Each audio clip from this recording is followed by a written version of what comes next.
Determination to conquer all my ambitions, despite all the conditions. In light of my past decisions, made it to this position, and so my disposition, not seeing no limits, killing the competition.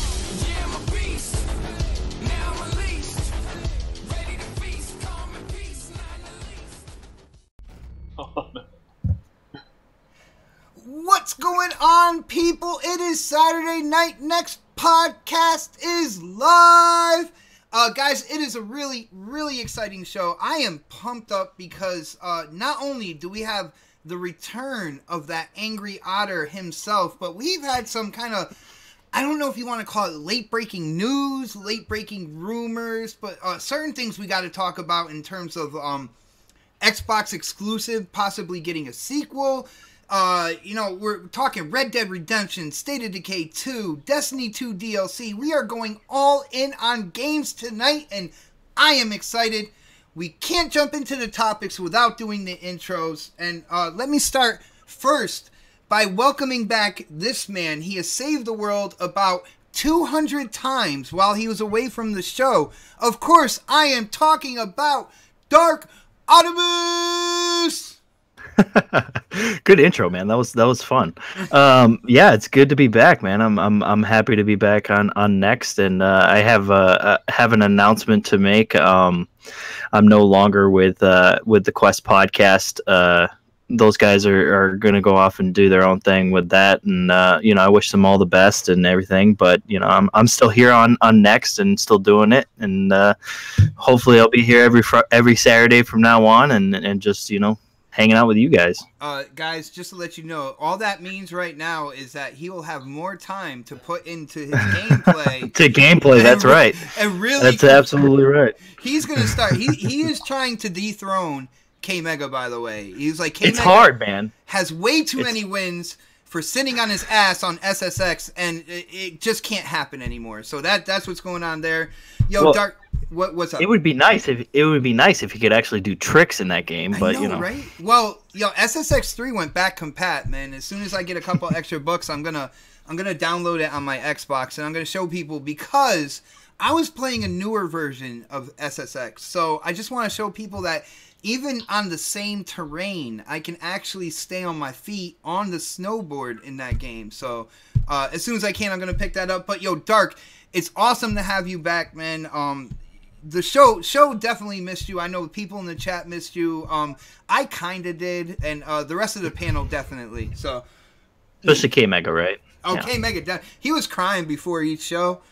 He told me not to say it, but he got real emotional. Cause he feels like he took you under his wing like a mama bird. You know what I'm saying?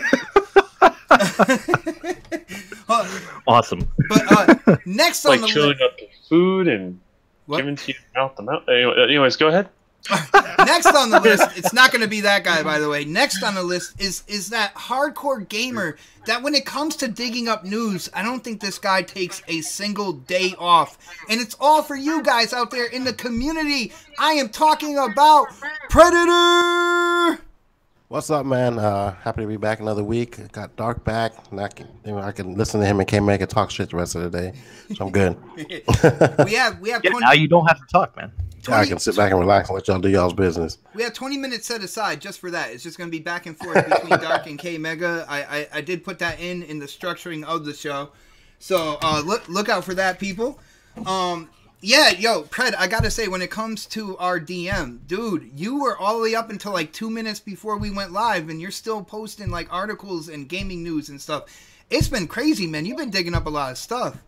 I'm trying, man. The week before, a couple of weeks or months before E3, like a lot of shit drops, a lot of rumors and stuff like that. So I try to dig up as much as I can. A caveat, I don't know if it's all true or not, but at least the information's out there. So nice. And we get to talk about it. We get to put our 2 cents in, and I always love doing that. So I can't wait to talk the topics with you, but we got to go on to the next person on the panel. Coming live from the 405, and yes, he was the last person to give me gameplay this week, my brother K-Mega! What's happening? The king of gameplay has arrived. Yeah, he started talking at the beginning of the show. That's me, right here. Okay, yeah. Anyway, Okay. All right, anyway, cool. check it out. Get it right. Look, I'll let you peasants talk. Let the man of the hour speak. Anyway, no, it's glad to be here as always. Ready to have a really good, fun show.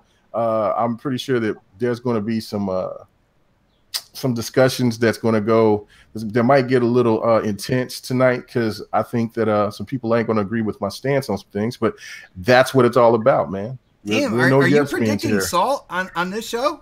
No, not salt, just different opinions. Because I haven't heard what Pred's thinking about what we talked about earlier, but I'm pretty sure he's going to be on the same stance as Otter. So the fact of it is that I'm ready. You know what I'm saying? So I was born in the darkness. So hey, let's Mega. get it. I was gonna say throughout all this, all the Xbox podcasts, all the gaming podcasts out there, I gotta ask you in front of everybody in the chat and stuff, how does it feel to be on the show that is deemed the no doom and gloom when it comes to Xbox news, man? That's great, because it should be no doom and gloom. Exactly. All that other funny shit, you know what I'm saying, to me it's agenda based, but it is what it is. Everybody has different opinions, of course, and I respect anybody and everybody that has concerns about Xbox, but for me, I think if one side has had a situation where they were sparse or didn't have certain games or anything of that nature, if they could be patient and they could have still positive outlooks about things, so can Xbox fans. So nice. That's how I look at it. Nice. And let's go next on the list. And you guys know who I'm going to say. Your lights are flickering. If you can't see it, it's just because you're blinking way too fast. But your lights are flickering. It is time to stand up, show that respect, kiss that ring, the Don. Hey guys, ready to do another show. I really think I found all the exploits in CADs right now. I am having a blast. I think my ship is unsinkable now.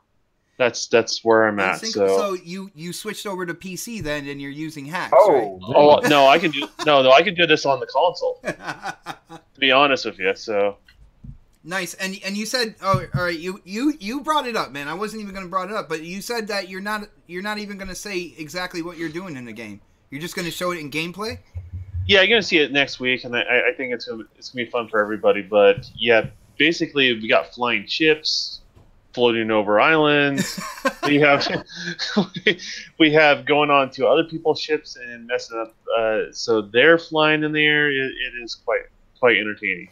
Oh, that sounds crazy, man. That sounds crazy. I can't wait to talk about some of these things that we have, in the topic list today with you. Having a developer, an indie developer on the panel, and you hear all the passion from the hardcore gamer and stuff like that. But Don, I gotta say, you are a really passionate developer as well, and I think a lot of people are really interested to hear, kind of like your opinions when it comes to kind of like the latest and greatest gaming news, man. Yeah, it's a different take, right? I always come from a different perspective than everybody else, and I can't help it, and then you guys can't help it either, right? Like, you come from where you're passionate and what entertains you, and I come from hey, this is what's going on, and these are the things I've seen and can't unsee them. So it's always an interesting dynamic that happens on all the podcasts. Nice. And before we get into the topics, I got a couple shout outs to the community out there. Our boy Michael Lugo, aka Monkey Punch. I just want to say happy birthday! Guys, it is his birthday today. It landed exactly with a next podcast episode. So happy birthday, brother. Not only that, Wild Falcon, it was his birthday yesterday. He's a constant supporter of, a lot of gaming YouTubers out there. This channel, this show. So huge shout out to Wild Falcon as well. Happy birthday, guys. I hope you have a great year, because E3 looks like it's going to be monstrous. With that being said, guys, let's lead with something that Predator put in the DM. It was something I was like, oh shit. It seems that somebody tweeted out, and I'm gonna go and I'm gonna see his name right here. HR Nikofar, Nikoofar, right? I looked at his Twitter, kind of like his little bio. It says he's a music composer, film director, game designer, sound designer and co-founder of Gameology. A couple other things I heard about this guy. He's really kind of like intertwined in game development community. I believe he's got a podcast as well. That might be that Gameology. I don't even know. But he tweeted out about a tweet he put for a game called P7, and people started talking about it because I guess he stated it was with Remedy. We're gonna go right to the bone here. Basically, he said Quantum Break. He was like, P7 is not Quantum Break 2. Quantum Break 2 is in pre-production though. So, Predator, what do you think about the validity of this? Do you think that this is somebody? Because I know you looked into it before the show or whatnot. What do you think about this rumor? Does it stand on any type of solid ground right now? You know, this far out in advance, I mean, I don't know, man. I think from what I saw, I guess the guy's pretty credible with the people he kind of intertwines himself with in the community, but it is way too soon. And even if it is true, I don't think we'll see anything about that game for another year or two, because they're still working on that P7 game, from my understanding. So if it's true, good. I mean, people have been asking for Quantum Break 2 or a sequel to it, something else from Remedy besides American Nightmare and all the other shit they have out. Alan Wake, yeah. But I mean, if it's true, it's true. But you know how this shit is, man. It's right before E3, and I really, really hate putting a lot of stock in the news that comes out, you know, in the months leading up into E3, because it's, you know, 75% of it's false, you know. So we'll see what happens. I mean, like, I'm not gonna hold my breath and put a lot of weight into it right now until I start hearing something out of Remedy and hear more about this game and hear more about these rumors coming out. So. Well, from what I hear about this guy, like I said, they said I'm hearing things like he's really intertwined within kind of like the game development community.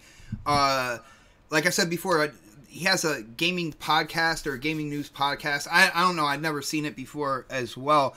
But do you think that Quantum Break, the first one, do you think that warrants a sequel? Do you think that that's something that Xbox should have like in line to come out and be developed?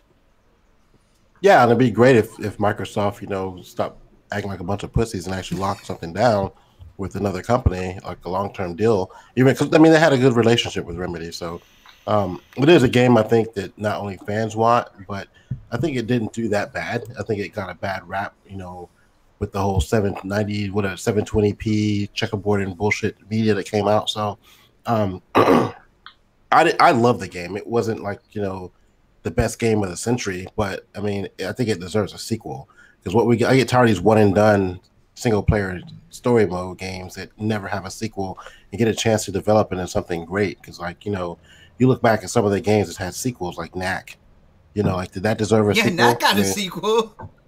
So I mean, I can't complain. No one out there can be upset if there's a Quantum Break 2. I mean, it's just a continuance of the story, hopefully. So yeah, did you beat the first one, man? You know what? I'm on the very last chapter, and I probably have like a little bit left to go in there. I want to talk to you, you know, whether or not, you know, we're live or something like that, or just in a DM or on Xbox Live. As soon as you finish that chapter, I want to ask you the same question again, because I beat the game. And I feel that game definitely warrants a sequel, if not for anything, but to at least try to kind of like complete the story, in my opinion. But yeah, when you make sequels, it gives you the opportunity to learn from the previous mistakes that you had. So like, the game wasn't bad. It was I think IGN gave it like an 8. You know, so you know, they could just go back and, you know, take the assets they have and make a better story and make the game better than what it is. So. That's actually touching on a question I'm going to go back and like ask everybody else about. So when I go in and ask a certain question, man, feel free as soon as there's space right there to chime right in. But we're going to move down the list here. Let's hit up K Mega. K Mega, I know like we have been kind of like throughout the last couple of years talking about when are we getting sequels to like Sunset Overdrive and you know, other exclusives that came out this generation that we enjoyed. So what do you think about the rumor of a Quantum Break 2 being in pre-production, and do you think that this is something that should be put out there? Because, like I said, it's just rumors right now, but I know I want it. What do you think, man? Oh man, I definitely want it. I'm the more and more I hear these things, these little rumblings that's been going on for over the last year, the more excited and the more I'm thinking that there is validity to this. I really do. I think that the game is probably, maybe a couple of years away from coming out, if it does, of course. But the guy that brought it up, he brought it up in April 25th. And there was just only one person, I think, that caught it and just was like, and then posted it. And I think that was Xbox follower.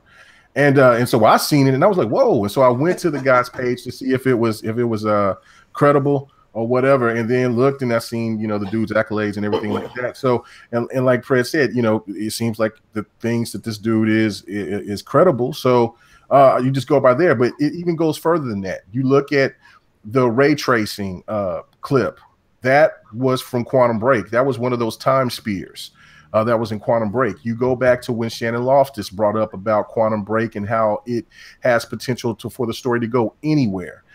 You see other little indications from other things that's talking about how Quantum Break is this, and also Kaleidoscope brought up a good thing about it last night, saying that one reason why the game took so long to make was because they wanted to get that original build right, and so for them to do a sequel, if they get the green light, that it wouldn't take as long to make, because they already have all the assets to just to work on the game. The only thing they just have to do is just do Don can help me on that. Just make the game, get the story right, follow the sequel, all that stuff. So I think that it is very probable. I'm excited just for the fact of hearing this, and then when you see the rumblings of so many people talking about it, I think that might give an indication. Let's just say that Xbox wasn't thinking about it on the radar, but there's so many people that is excited about it. I think that should give them the green light to go ahead and let this game come out. So yeah, no, I think it's going to happen. I'm really excited, and this is exactly what we wanted. And this is one thing that I've always said is that, look, if you want to save grace with the Xbox One fan base, you have to bring these sequels back, at least 3 of them. I mean, I some people say 2 or 1. No, I say you have to at least bring 3. If you can't bring back one of the 4 that came out that was exclusive, then then to me it would be a fail. And also, a lot of people may not know, but Delilah showed us that Xbox owned the rights to Quantum Break, so it's not like it can go anywhere else. Yeah, and I mean, when you look at it, what is the sense of having new IPs if they don't at least try to make them a franchise? A new IP right, and then never talk about it again.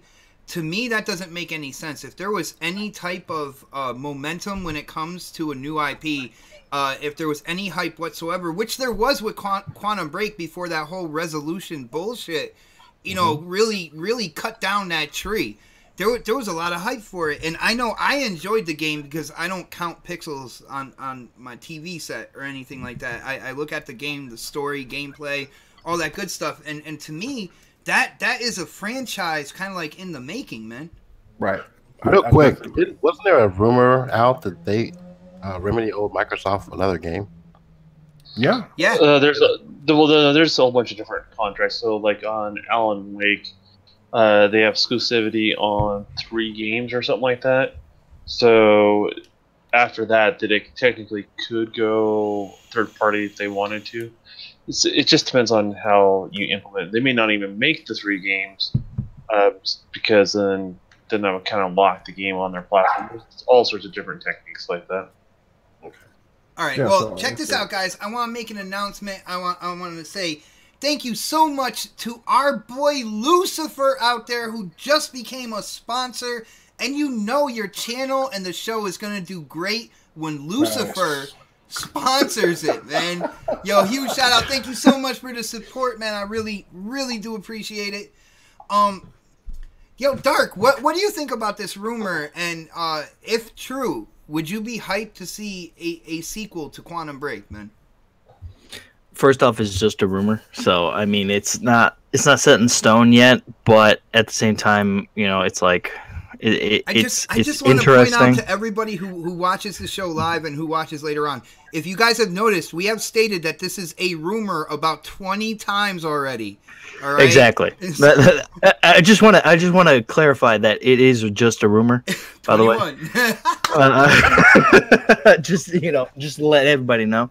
But you know, I don't know. I don't know if I'm going to be excited for it because I mean, I liked the gameplay and the look of Quantum Break. I just didn't like the whole TV show stuff. The whole TV aspect show, it was kind of like I didn't really get into that too much. Like my most memorable moments from the game is from the gameplay, and that's only like, you know, part of the game. It's not even the full game. You know, it's hard for me to be hyped for it because I don't know if it's actually true or not. I don't know if they're going to keep that, you know, that side of the game in this time around or not. I mean, they probably will because I mean it is something that Quantum Break's been known for. It's interesting to see that there is something like this going out there, especially with E3 being around the corner. You know, and it's gonna be. Well, Mega went digging for that tweet because he said it was back in April, so he went through the guy's like Twitter page and did a little stalking much. Little Twitter some stalking. Reconnaissance, some Xbox reconnaissance. Did some level. Yeah. I don't think anybody can do Pred like Pred does, but No, Fred, you be on that stalking level, Jack. But that's the thing, you know. I think it could. Jeez. I think it could potentially be a good thing for Microsoft in the long run if they do come out with a Quantum Break 2. Hopefully they add more gameplay this time around. I think, you know, the gameplay was really strong. There wasn't a lot of it. But when there was, it was awesome. It was fun. It was a lot of, you know, just you know, great moments in that game, and I hope they continue to bring that in this one if they do make it and it does come to fruition. The ending of Quantum Break is sick. It is sick, dude. Like, I mean, oh my goodness, they play it up to be a sequel. You know, like they play it up to be that there's gonna be a sequel to the game. So it's like. Mm-hmm. Yeah, exactly. But it's funny. Like every single person on the panel has skirted around that second question I have for this game, and I feel like I have done the community and everybody watching justice by not just going into that second question, because we have to talk to the Don. Don, what do you think about this rumor, and what does it mean to be when a game is in pre-production? Does that mean it's basically signed and ready to go? They just, like, the development team just has to finish the project they're working on and start to go into that one? Or well, it can mean a lot of things. It could be they're getting the concept ready for a pitch. Oh man, so, even that far back for a pitch? Yeah, well, it can. It just depends on the situation. So we don't really know. So I'm just trying to be realistic about it. So. Because it's pre-production, I mean, you can start pre-production before someone's giving you money. That's just doing the layout and the plan, and you have to do a little bit of that just to, you know, get permission to spend millions and millions of dollars, right? So I mean, that's just kind of how a lot of that stuff works. So it can be that. It could be the fact that they did get the green light already. Like it's good to go, and they're kind of planning everything out because that part of the team basically is working on whatever other project they're working on. Mm-hmm. And so like that person's work is done. So he kind of has to start on the next greatest or latest thing. You know, usually Sam Lake he's the guy that usually does like all the pre-production planning, that sort of thing. So we'll see what's going on. I mean, I have a feeling like that. I think it's a little bit further along than this. There was earlier rumors with the original actors getting back together and doing photo shoots and stuff like that, or another filming just like this, and it was straight up on the Twitter handles of, I think it was the gal that was in the game. Me and K Mega talked about this on Devin the Gamer once, and it was straight on her Twitter, and then all of a sudden it got taken down. And that was a year ago. Yep. And so could it be pre-production, but like a lot further along than like just who knows? Who knows? Who knows what's really, really going on? Dude, I thought Newark NJ got into the panel real quick because I heard a fire. Well, yeah, those 9-volt batteries, right? So it's interesting to see kind of what's going on, because there's been a lot of talks about this for the last year and a half, and then there's the naysayers that say, well, no, it's not that, because basically what it really boils down to is, they have this contract with 505 Games, so everyone's kind of has their doubts about it, but in the same token, there's a lot of signs pointing in this direction. This is just the latest one amongst many that it's stirred up some interest. So, I mean, who knows what's really, really going on and where they're really at. But they also said some other weird things, like this game, the next version wouldn't take as long. They talked about that. Sam Lake did, and the reason why they're saying that stuff is because they had to create their own engine, so they don't have to create the engine this time around. Thank you, Don. You said it way more professional than I did. That's all. But yeah, you said it very country. I did. Yeah, let me be country. Hashtag let me be country.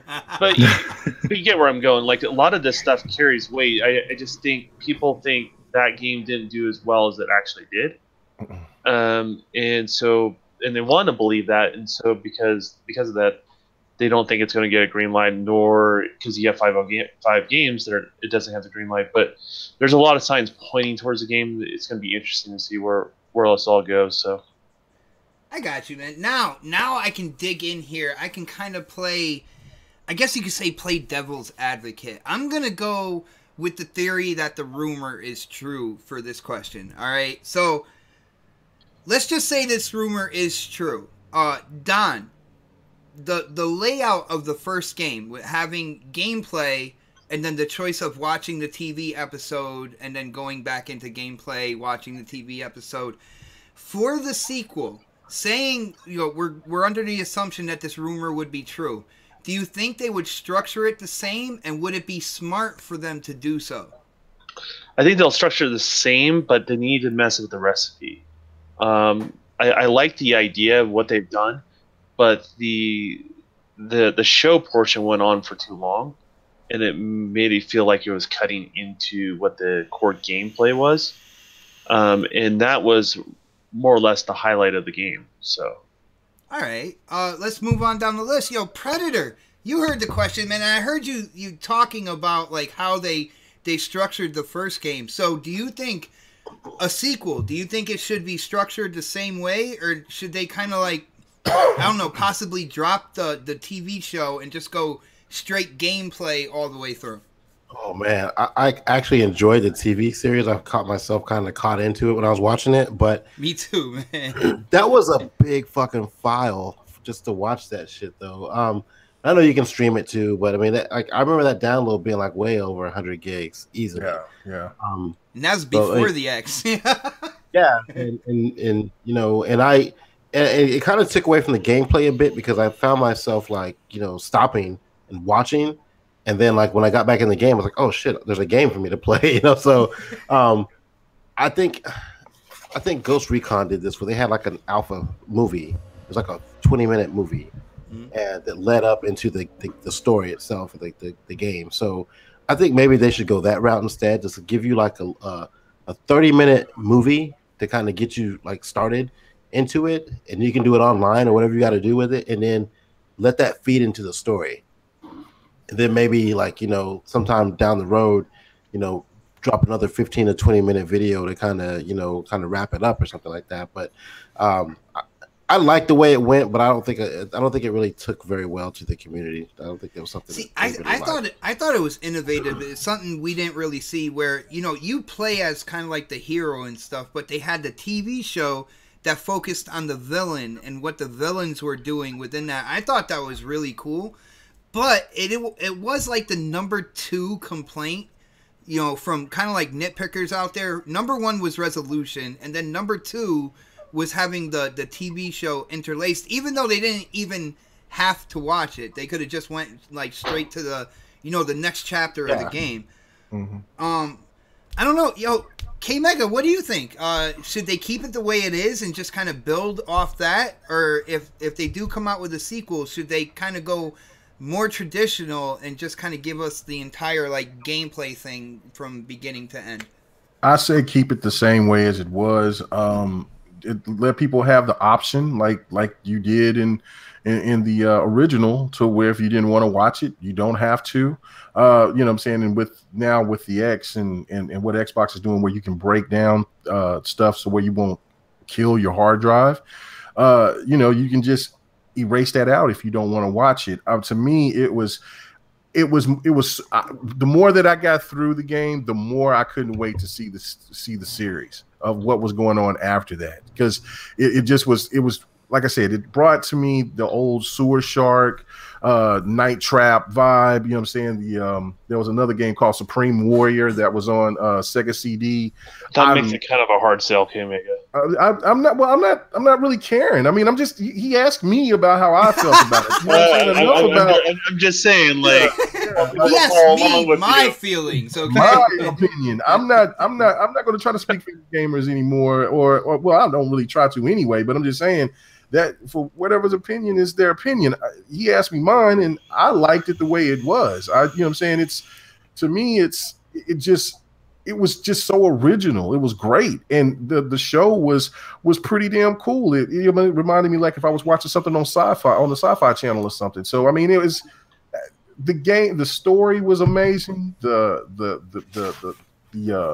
graphics were great, regardless if you look over the stupid 720p garbage. You know what I'm saying? Just everything about the combat was really cool.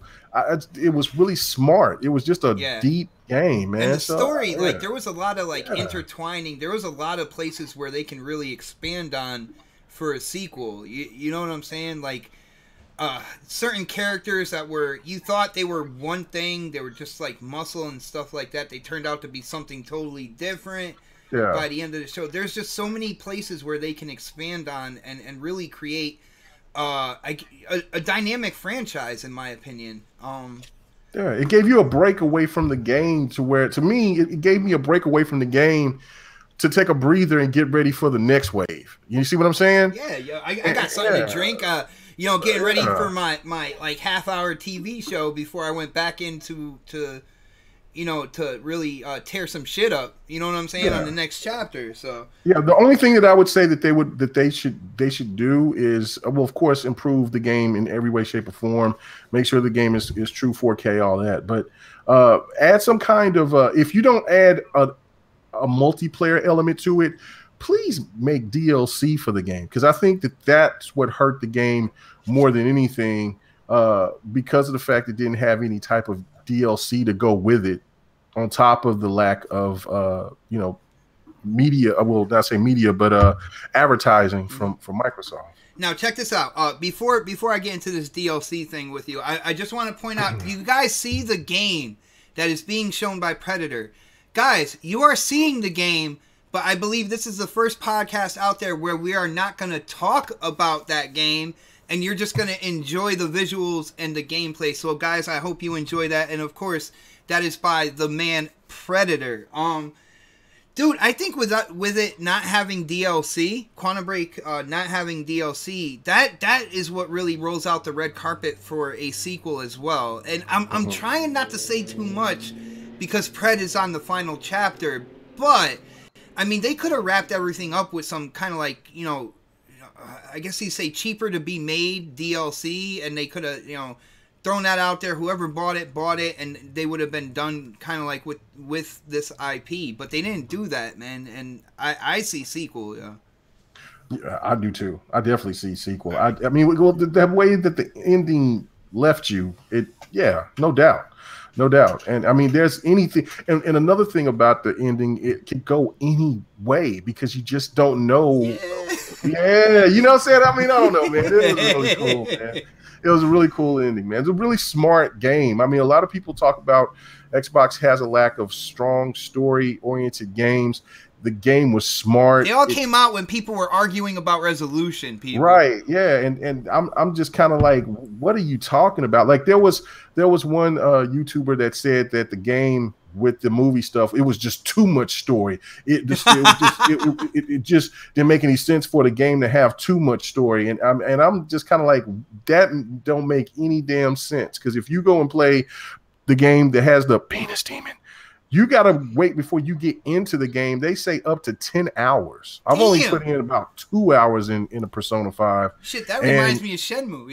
Yeah, like, and for you to get into the game, and you're telling me that Quantum Break gives you too much story, I'm thinking that's too much story right there before you really get into the nuts and bolts of what Persona 5 is going to do. Nice. And of course, I did not forget about this man. I know I've grown accustomed to not having to call his name, but again, it is an absolute pleasure to have that angry otter back. Are you going to get angry over my question right now? Should they change Quantum Break for a possible sequel? Should they take the episode, the TV show out and just make it all gameplay, man? What do you think? I know I'm going to be in the minority here, and yeah, I gotta say yes. I know. I try to block out what K Mega's doing, so you know it's fine. But yeah, I have to say. Oh, geez, now it gets louder. Oh, thanks, Mega. Sorry. I'll let you finish. I'll let you go. You know, you get your time, I get my time, and then you come in and chime in on my time. So, but honestly, I think they do need to change it. I think this whole episode, kind of like series that went with it. They either need to like put it in like a hour or hour and a half like type of like movie before they come up with Quantum Break 2, Damn, just so then we have more gameplay. You want a full-fledged like film going on, man?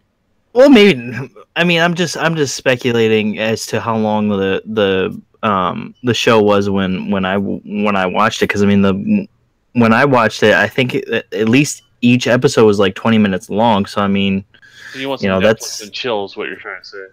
Basically, yeah. Something before the game comes out. The game comes out, or something like don't put as much emphasis on the TV show as you do on the game. I think the gameplay was solid and the game was awesome. It's just the fact that they didn't have enough of it. There wasn't. I can kind of see that, man. I can see where it could have like fallen short for some people in terms of actually getting in there and smashing those buttons for a certain period of time, man. It did come off on the short end, yeah. And don't get me wrong, I enjoyed the game. I still like the game to this day, and it's a fun game. It's just, do I want to go back and play it and watch those episodes again? I mean, I know I don't have to. I can actually, I know I can skip over them now, but like, I don't know if I'd even remember like what happened in those those episodes anyways.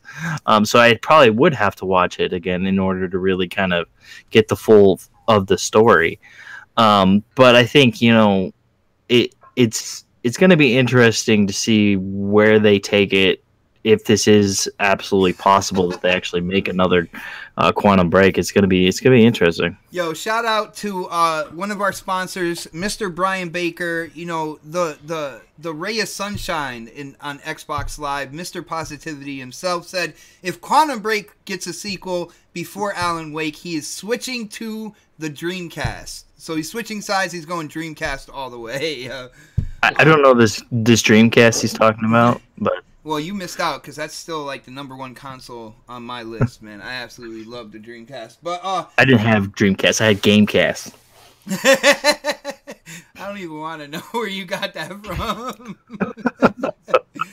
But all jokes aside, Quantum Break, I am definitely down for a sequel. Make the gameplay bigger, make the areas bigger, more enemies, more variety. There was definitely a decent amount of variety of enemy AI, but even expand on that more, because when you go sequel, you go you go all in, man, balls to the wall, and I would love to see a sequel where they just put it all out there and make it the absolute best game it can be. But talking about bigger worlds and everything like that, we got a Red Dead Redemption 2 trailer this past week. I have gone on the record, thanks to my grandmother, I absolutely hate anything cowboy related. I've said this numerous times on Twitter, on other podcasts and stuff like that. But that doesn't mean that we don't give the panel a chance to, get in on this trailer, what it showed, and if they're excited about it. So we are going to go to the Don first, because I'm interested to see if he's into cowboy stuff. Did you check out the new Red Dead Redemption 2 trailer? I have, and honestly, this is the first Rockstar game I've actually been excited for. This is not a joke. Like, I don't overly like a lot of Rockstar games. Okay. And this one seems like it finally has that substance that I'm looking for in a game of a AAA caliber, and so I'm going to give this one a shot. And I don't have GTA. If anyone looks at my gamer tag, you'll notice there is not really any Rockstar games on there. So I'm going to give this one a shot. It looks fun. Now, from this trailer, you formed the opinion that there's going to be enough there for the game. Like, how did this trailer kind of sway you into thinking that way? There's one thing with Rockstar games. I never really thought they were great visually, to be honest with you. But they've been such open world games, they get a pass, and people like the gameplay, so it gets a pass, right? So for me, it always looks like something that doesn't have enough structure to it. It's so open world that it doesn't have structure. And that's part of the appeal for a lot of Rockstar games. But because of the story it looks like they have playing out there, it looks like you have to have some sort of structure and make that all kind of play out as far as that goes. And, a lot of it was just, cutscenes and stuff like that. So, all I'm doing is gauging my interest. I haven't decided I'm going to buy it or not yet, because I usually wait until after E3 when I decide what I'm going to buy for the year. But it's caught my interest versus just kind of my eyes glossing over and not paying attention to it again. You know what I mean? Yeah, I mean, to me, the trailer looked good, but all I could really see was people talking. I couldn't really. I didn't really see any gameplay. Now, granted, E3 is right around the corner. So I feel they did good showing the game without showing the game, because I know they're going to show it at E3. And you got to see kind of what the player models were looking like, a little more of what the story is of that. And for that, yeah, I'll give them that. But other than that, man, I didn't see much that would get me excited. And like I said before, I am a cowboy hater, all right? I'm a New York Giants fan. No, maybe blasphemy. Maybe not that far, but yeah, I can't really deal with cowboy stuff. But Mega, what do you think, man? Coming from around OKC area, are you hyped for Red Dead Redemption 2? What did you think about this trailer? Did it show enough for you, man? Yeah, I'm over here looking at Pred's gameplay as he playing the Mighty Rise. And he needs some work. You can tell he's rusty as hell. But I was like, I can't remember his executions. Is he really pointing that out? He was rusty. I mean, that was the first time I played that game since it came out. You can tell. I mean, because I did the same thing when I played Rise not too long ago. Like, oh snap! And I kept doing the same thing where he's hitting the block, but it's the counter, and he keeps hitting his shield anyway. But yeah, no. Was it intentional to play God of War and then play Rise back? Yes, it was very intentional. I like that. Interesting. Yes, I like that. Yes. Similarities for sure, in my opinion. So anyway, it's just that, God of War is a newer game, so it has newer assets. But Red Dead Redemption, the first one, had me mesmerized because it does have a that it made me feel very immersed into that world. And it made me familiar to when I used to be a kid and used to go horseback riding and stuff out in Wellston and stuff, and just that whole vibe. Of course, it just, there's a lot of plain areas out here, and rural areas out here in the state. So it's just a lot of familiar feel to it, and just how they took it even further back and just made you feel like you were in that world. I loved Red Dead for that. This one, this look like it's on steroids. The story is going to be even better. It's kind of weird because I'm not a fan of prequels too much, because I like stories to be continued per se. But is this a prequel? Yeah, this is a prequel, and this is basically in the time where, like I said, like the Outlaws is being kind of like pushed out, and then the new world is coming with the trains and the starting of the 20th century and all that. I think that it's got a cool premise. So I can't speak on what the story is from what I've seen in the trailer, but I'm stoked for it, man. I'm really excited for the game, and it's a day one buy for sure. All right, day one buy. Now we got a couple friends here that are automatically putting this game like front and center as like the number one game in the lead for game of the year. I know we haven't seen gameplay yet, but with what we've seen and what we heard so far, does it deserve to be in that high seat right now, man? Oh man, yeah, absolutely. It's Red Dead. I didn't see it with this trailer, man. I didn't. Man, that trailer was just it. My grandparents, my moms, they're real huge on westerns too. So I've watched a whole bunch of westerns growing up, but it's Rockstar for one, and then two, Red Dead it's that game. It's just like, for instance, if like KOTOR came back or something, how the fan base would just go crazy for that. And, the production is going to be fantastic. If I don't know if Don will admit to this or not, but, he may not be a fan of Rockstar games per se, but their production, what they do with, the acting, their stories are pretty fucking dope. It's just the open world element that it kind of takes away from. I'll say, I try to say this for any game. Like, even if it's a game that I don't enjoy, like, I'll acknowledge the talent and skill and, why people like it and stuff like that. So, I not only can speak for myself, but that's the thing is Rockstar's got that pedigree that people give them the credit, right? And because they have a good time with their games.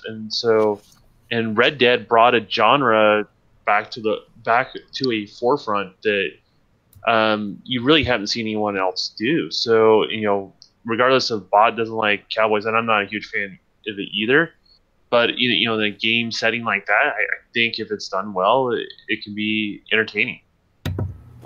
Yeah. So, I'm excited for it. I really am. I think it's good. It's what I'm saying? I know God of War is going to definitely be in a nomination. There's still other games that's going to be touted this year. But Red Dead is that big dog, man. It is that game that, if God of War dethrones it for game of the year, then so be it. But I don't know. Red Dead is going to be a hard game to what's beat. Funny, man? Like, everybody's putting like God of War up there or Red Dead Redemption 2 up there. It seems like people forgot that this generation, like, indies have gotten so much more kind of like press and accolades and stuff like that. If Ori 2 comes out this year, or if Ashen is as good as it looks it's gonna be, looks like it's gonna be, and by the way, here comes that fire gameplay complete with Deadpool and the afro. Speaking of gameplay, there's people in the chat requesting to vote for my gameplay this week. Yep. No. I'm just saying. No, that's what the people want. I deny them that. It's all in bot. But Don, you wouldn't say that if they were requesting for anybody else, man. It's just because it's your gameplay. No. Well, because I know what the people like, and that's why they want to vote. Well, people are forgetting. Like, if Ori 2 comes out, Ori, the first Ori took a lot of people by surprise, and if they flesh that out even more and make a more immersive story and go in crazier with the gameplay and stuff like that, I just feel like people are automatically like giving golden tickets to games right now, and we still have so many months to go through before people can actually claim, the nominees for Game of the Year. You know what I'm saying? No, I totally agree. I think that maybe Detroit will be put in there, just because of the story. it's how strong the story base is going to be. From what I've seen from that long that's me as a cop, by the way. My gameplay. That's how I take care of justice. I bet that you would beat up on naked people. That's what I'm saying. But yeah, I mean, you're right. There's other games that's going to be out there, but I'm saying for right now, from just the standpoint of what's came out now, I know a lot of people love Far Cry 5. I can't speak on it. I got it, but I haven't really got into it yet. I'm still working on the backlog. And then, just Red Dead is just, I mean, if this was Grand Theft Auto 6, that's a game you're going to have to put out there. I can't wait for GTA 6, man. GTA 5, in my opinion, like that story with being able to switch between the 3 people and stuff like that. I know some people didn't like it. I thought it was a great kind of like push forward when it comes to that franchise, man. Yeah, no, it was really dope. So that's the only reason why I'm saying God of War and Red Dead Redemption, because it's just that those are the 2 big budget titles that got people buzzing, and then I know that Red Dead hasn't been played yet, but you just don't see Rockstar bringing anything of bringing a lack of quality when they bring their games out. All right, I got you. Yo, Dark, man, what did you think about the trailer? And do you think the hype for this game? I know people have been waiting for a sequel, so that definitely adds to it right now. But what did you think about the trailer, and do you feel like this game is going to live up to its hype? Dude, I am super excited for this game, man. I cannot wait for this, dude. You know why? Because I love Westerns, man. That's why. Because I love the Western. Dark, where's chat? The Western cinema, the Western, anything Western, I love it, man. And just to see a sequel to one of the games that I consider probably my most like pinnacle of games on last gen console was Red Dead Redemption. Just to see a sequel, but actually a prequel, is just fantastic, man. I cannot wait for this game. It's gonna be so good. I'm hyped. I know it warrants that hype too, because of the fact that it's Rockstar, and Rockstar to be honest, I mean, Rockstar really hasn't made a game that wasn't good or somewhat of a great game. Jazzy pointed out when Don was talking about even the table tennis. He was talking about table tennis. That was fire back on the 360, man. Man, that game was awesome. And they did it very well, and they knew what they were doing, and it's awesome to see that Rockstar is making a sequel to one of their most beloved games. And I think to comment on the whole Game of the Year fiasco, this is Game of the Year. I'm calling it right now. This is Game of the Year. I'm telling you right now, this is gonna be Game of the Year. Everybody welcome Angry Otter back, and then show him the door as well. People should show you the door for hating on the Westerns, bro. You want to run next podcast? You want to put all this together, man? I think I'm good on that, but but no, man. I'm calling it. I have to say, it's gonna be Game of the Year. Right. And it's gonna beat out a lot of competition, and I know there's gonna be quite a few things coming out this year that are gonna maybe try to win it and try to take away its crown, but I don't think it's gonna happen. Well, the only game that I could see that could beat Red Dead, that could take Red Dead and God of War is if they decide to bring out Elder Scrolls. Not Elder Scrolls, but what's that game? Skyrim. That's not gonna happen. And I don't know if what I'm saying, and I don't know if it will be in that, because the games that comes out, I guess, in November, they don't include them for some odd reason. Yeah, Assassin's Creed wasn't picked in last year. Well, that's true. Cut off on that. I don't know where that cutoff is, but it rolls into the following year, but usually gets forgotten. Yeah, it gets forgotten. Like Tomb Raider, that Tomb Raider got snubbed 2 years in a row. That was ridiculous. So yeah, no, and there's been rumors about that there could be another Skyrim coming. If that's the only game that I can see that could be thrown. But if it comes out in November, then it won't be addressed. I don't think. But yeah, that's my opinion. All right, cool. Yo, Predator, man, what do you think? Red Dead Redemption 2, the trailer, thoughts and opinions, and then why not chime in on the whole Game of the Year thing as well?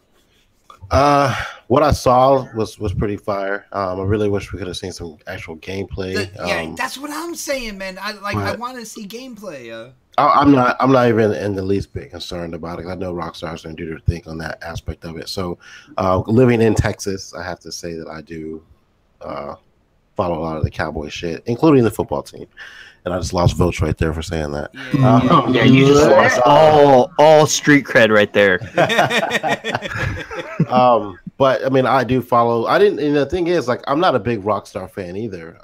I could not get into GTA, any of them. They just weren't my type of game. But I will try this one out.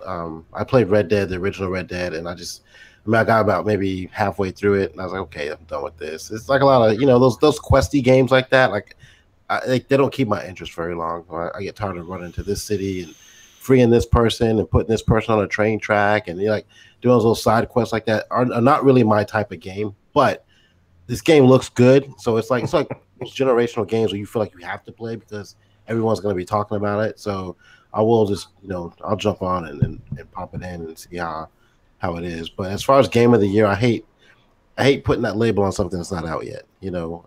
Right now you're right there with King Joe Fish in the chat. He was like, just saying we shouldn't be giving out rewards before we see it perform. And yeah, because our hype level for the game may be up at one spot, but when we actually play it, we're like, okay, this shit sucks. Again, I don't really perceive that happening from Rockstar, but we ain't played it yet, so let's get our hands on it first before we start making judgment calls on if it's going to be Game of the Year. Definitely, I think it will be in competition, but I'm not going to give that crown to it yet. I mean, I think right now the forerunner is God of War, so it's already been basically given the crown. But you know what? Everyone said that last year about Mario and Zelda too. So there was there's two games. They're saying Horizon Zero Dawn. One shit. So I mean, like, people get premature before like the rest of the game releases come out because like you have these early releases before E3. I would say this E3 is more secretive than the last couple so far. Yeah, K Mega. If you saw my gameplay, I was just waiting for Prayer to finish before PUBG. I accidentally shot Snaps in back of the head with a shotgun. That's too funny. No, ran her over. Man, that's how you're gonna try to win this gameplay and run over. I don't think that was an accident. Yeah, I'll do what it takes. That was on purpose. I will do what it takes. Okay. Damn. He saw Snaps and he was just like, man, I gotta kill her in this game. Yeah, well, she is the Uber driver, and if she goes left when you ask her to go right, that's what you can do in the game for being an Uber driver. Now, at the end of the day, for people who are excited about this game, I am happy for you guys. I know I get into Grand Theft Auto. I thought the last Grand Theft Auto was awesome, even though the online didn't even work for like the longest time. But the hype is real. Is kicking now. It's on all cylinders. It's its own game now, man. Yeah, I've rarely played the online. I have a feeling at some point in time they will make it actually its own separate game, man.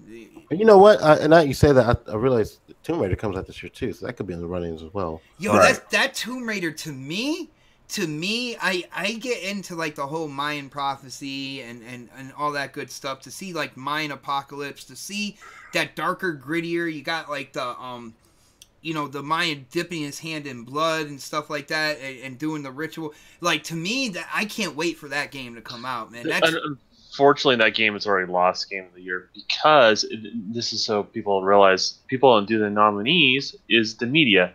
And the media is already dogging on the game. Just gonna say that. So that game's not gonna get the respect that needs if it's good or bad. Like it's just gonna get lost and got that Xbox marketing. Well, maybe next podcast and GRG should come together and do an award show and give them like maybe their proper due that, you know, quite possibly the media won't do. I'm just throwing it out there. Maybe I'm with that. You know what I'm saying? I don't see anybody from GRG having a problem with that. The collaboration of doing an award show.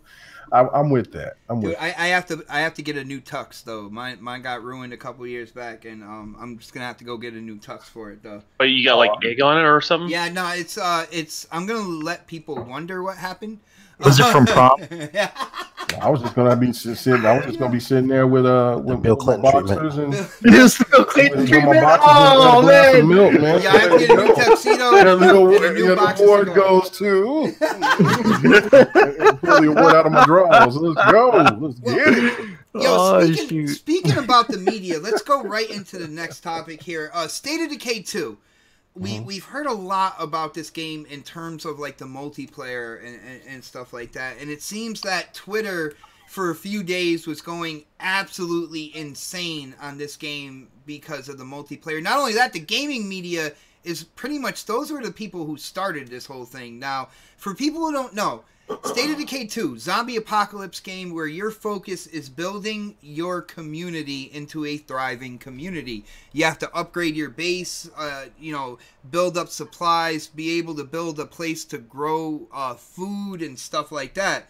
Now, it does have a multiplayer element, which the original State of Decay, that was the one downfall that people who played that game, who love that game, we're always talking about, man, I wish this was multiplayer. So they put the multiplayer in. Now, here's the deal.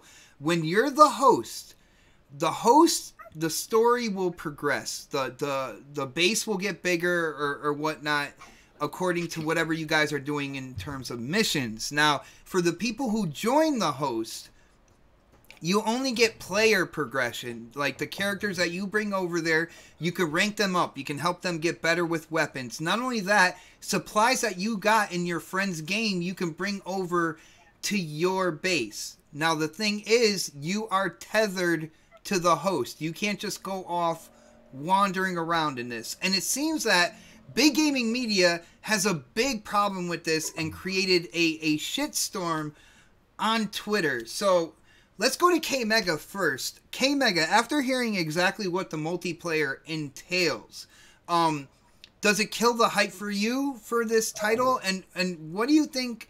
Do you think like these complaints are justified when it comes to this game that's not even out yet? No, because the one thing that I've been saying, I think a lot of us have been saying, is the credibility of the media is shit. It's because you go and you have the game developer tells you themselves that this is the old build. This is not the final version of this game. And then you play the game and then you go and run and give it a 4 out of 10, knowing that this isn't the final version of the game. And the only reason why you're doing it is because of an agenda or because of clickbait, because you want us to keep this narrative going. Everybody likes to hate on Xbox, so why don't we just keep doing it? And that to me is gross. Look, the game is going to, I think the game is going to be really cool. I trust the people that I've that's been around. Lady Infamous was one. She's played the game at an event on the Xbox One X, and she played it on the S. She said on the X it's smooth, it's great. On the S, it seemed like it had a couple of issues, but for the game was fun as hell. There was nothing wrong with it, overall, of what like some of these people in the media have said. She's like, she can't wait for it. That's a day one for her. So again, you know what I'm saying, I'd rather listen to people that I know that I can trust than somebody that's just going out and just using it for purposes to just get clicks, man. Yeah, I just can't do it. It's sickening. I don't see anything wrong with the way that they're trying to do this game with the multiplayer. Definitely. I gotta say, shout out to Jazzy Noop, another one of the sponsors of this show, of this channel. He has been on fire in the chat today, and he said this game is not Left 4 Dead. It is a action strategy game with multiplayer. And I think that's another thing for people who never played the first one. If they're thinking that they're going to go in and it's all about just going out there and killing zombies and stuff, kind of like in a Left 4 Dead style, you're going to be disappointed. It's about raising your community up. That is the core functionality. When you see how much time you're spending on your base as well as going out there to get supplies, it's like a 50-50 thing there. You're going to be really focused on your base in this game, putting up a strategy to survive the zombie apocalypse. If that sounds like that's for you, this game is definitely for you. But don't think that you're just going to go in Left 4 Dead style and just progress from point A to point B and then move on to the next chapter. That's not the way this game is built. With that being said, Dark, what do you think about, kind of like what they're putting out there in terms of this multiplayer? Now, let me point out that Far Cry 5, it has kind of like the same thing in terms of its multiplayer. People who go in to a host game, they don't progress their story at all, which I feel that is actually worse in my opinion, because that is a story-driven game right there. And then the tethering, which Ark, the game Ark actually has people on tethers, so this way they work together more. They don't just go off and leave each other and let their buddies get eaten by dinosaurs or whatnot. So, Dark, what do you think about how the multiplayer is being portrayed, if you think it's fair, and let me know if you're excited for this sequel, man. Here's the thing. I'm going to be in the minority on this one. Again? Yeah, again, man. He's trying to get that pass, man. That's what it is. I don't give two craps about the freaking multiplayer, man. And I'm going to tell you why. Because I played the first one by myself, solo, nobody. There was no co-op, nothing like that. I played it by myself. Song should come on while he's talking about that right now. And it's because I enjoy those kind of games, surviving by myself. I thought it was because you didn't have friends. No, it wasn't that. Dang, man. Thanks, Don. Appreciate it. Welcome back, Don. Hey, welcome back. You have no friends. Speaking of welcome back, look at this fire gameplay. You know what I'm saying? I'm tugging into heartstrings. Dude, get that trash out of here, man. This shit looks so stupid. Out there doing his work out there. Look at that. Look at that flying arcade system. Shenmue deserves better than this fucking piece. Look at what I'm doing. You're slamming into a ceiling is what you're doing. And some branches right there. Here's the thing. I just did slam that. Yeah, Mega wins gameplay every week almost, and his gameplay is probably the worst gameplay ever. Like, it's always like he's always slamming into stuff, always doing things like can't do tricks. Darkest thing. For giving it time by having the best gameplay, it's about bidding for those votes. Exactly, he begs for them. But no, to get back into State of Decay. To get back into State of Decay, I think this whole them going off and saying stuff about the multiplayer. Just shut up, man. Like that's just so stupid. Like the game's not even finished. Like they were probably playing like a beta build of the game. They weren't playing the actual game itself. And that's the thing. Like this game, if you were expecting it to be more than State of Decay, the first one, then you're gonna be sadly mistaken. You're gonna be sadly disappointed because this game is going to be State of Decay. That's why it's State of Decay 2, people. Come on now. Like, it's just a sequel to a game that was, an indie when it came out. And it's still indie now. It's still going to be basically an indie because Undead Labs is not really, a huge studio. But they have something there with State of Decay 2, and I've seen gameplay of this game, and I'm just like, dude, I'm in for it because I loved the first one, and I'm excited to play the second one. All right, well, Dark, seeing how people are pointing out, the tethering and the lack of base progression if you're not the host in multiplayer. But they didn't really point this stuff out when they were talking about Ark or in Far Cry 5. Mm-hmm. Why do you think they're pointing it out on this title, but not those? Well, let's just put it out there right now. It's an Xbox title. That's what it is. That's a simple fact. Dude, I think to make it run the gauntlet again, man. Another title. They're trying to make it seem like, oh well, all the Xbox has is shit. And that's all that matters is that Xbox has shit and PlayStation has gold, and that's not the case. If if people really cared about Far Cry 5's multiplayer, then they wouldn't have bought the game for that, you know, because if they really cared, they wouldn't have bought the game at all, you know, like, because if you can't have your progression key continue on in your single player campaign, then what's the point in playing the game? No, people didn't care about that. They still bought the game. They still went out and got it and played it and had a blast on it, and the reviews for the game did substantially well. And then you know, to speak on Ark, you know, like that game was free to play anyway. So I mean, nobody really, you know, gave a shit. Not free to play, man. Oh yeah, you're right. No, it was what, a $30 title. $30 title. Preview, right? Same as State of Decay 2. Yeah, exactly. Okay, yeah. So I need to retract that. It was the same price as State of Decay 2. Wait, Ark was but preview program though, right?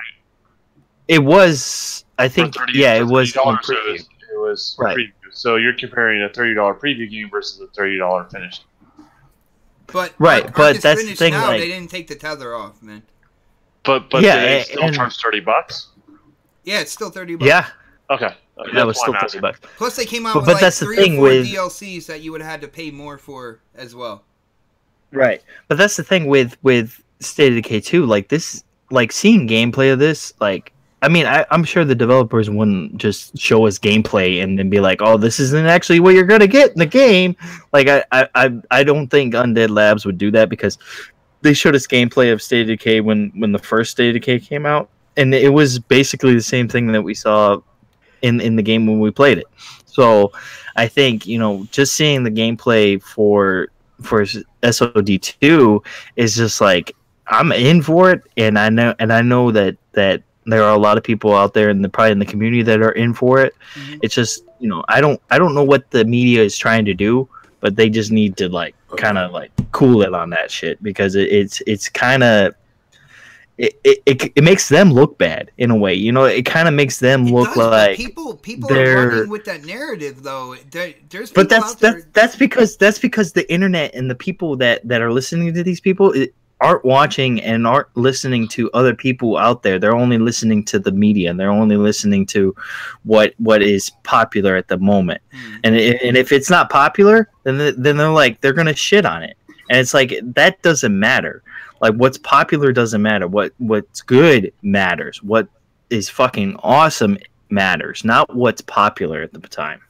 Yeah, I feel you, man. I'm there with you. And then also, when this game drops, Dark, I will let you know you have a friend. So when we get this game, I will gladly go in. Well, you know I'm getting it. I will gladly go in, and I will be there to help you out with supplies and stuff like that, because I feel ranking up your character is going to be amazing, because then by the time I go back with these characters back to my community, I am going to have some super steroid supply grabbers like going out there and grabbing shit for my community, and it's going to be, to me, that's going to be awesome in my opinion. But well, that's the thing. This whole game is just about building your community up and surviving. That's what the game is about. It's not about the multiplayer. It's not about all that other bull crap that they've been touting about and giving it shit for.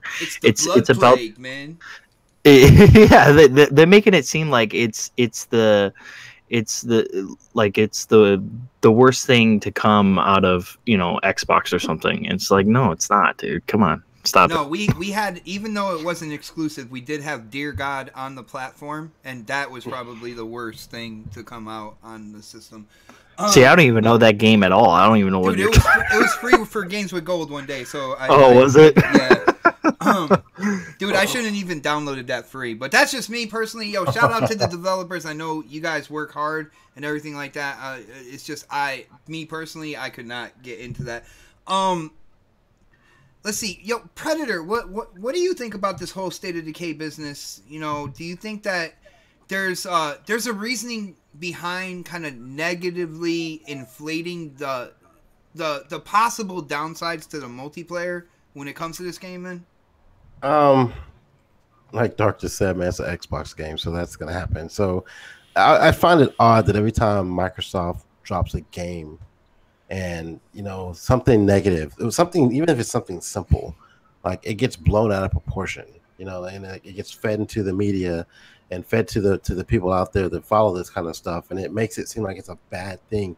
People don't understand this game was probably designed this way for a reason. Like understand that. Like play the game before you sit here and harp on it about one feature of the game that you don't think you're gonna like. And like you said, Far Cry 5 has it, Ark has it. No one talks about that shit, but like, it's an Xbox game, man. So what do you expect if it's gonna be something negative that they're gonna say about the game?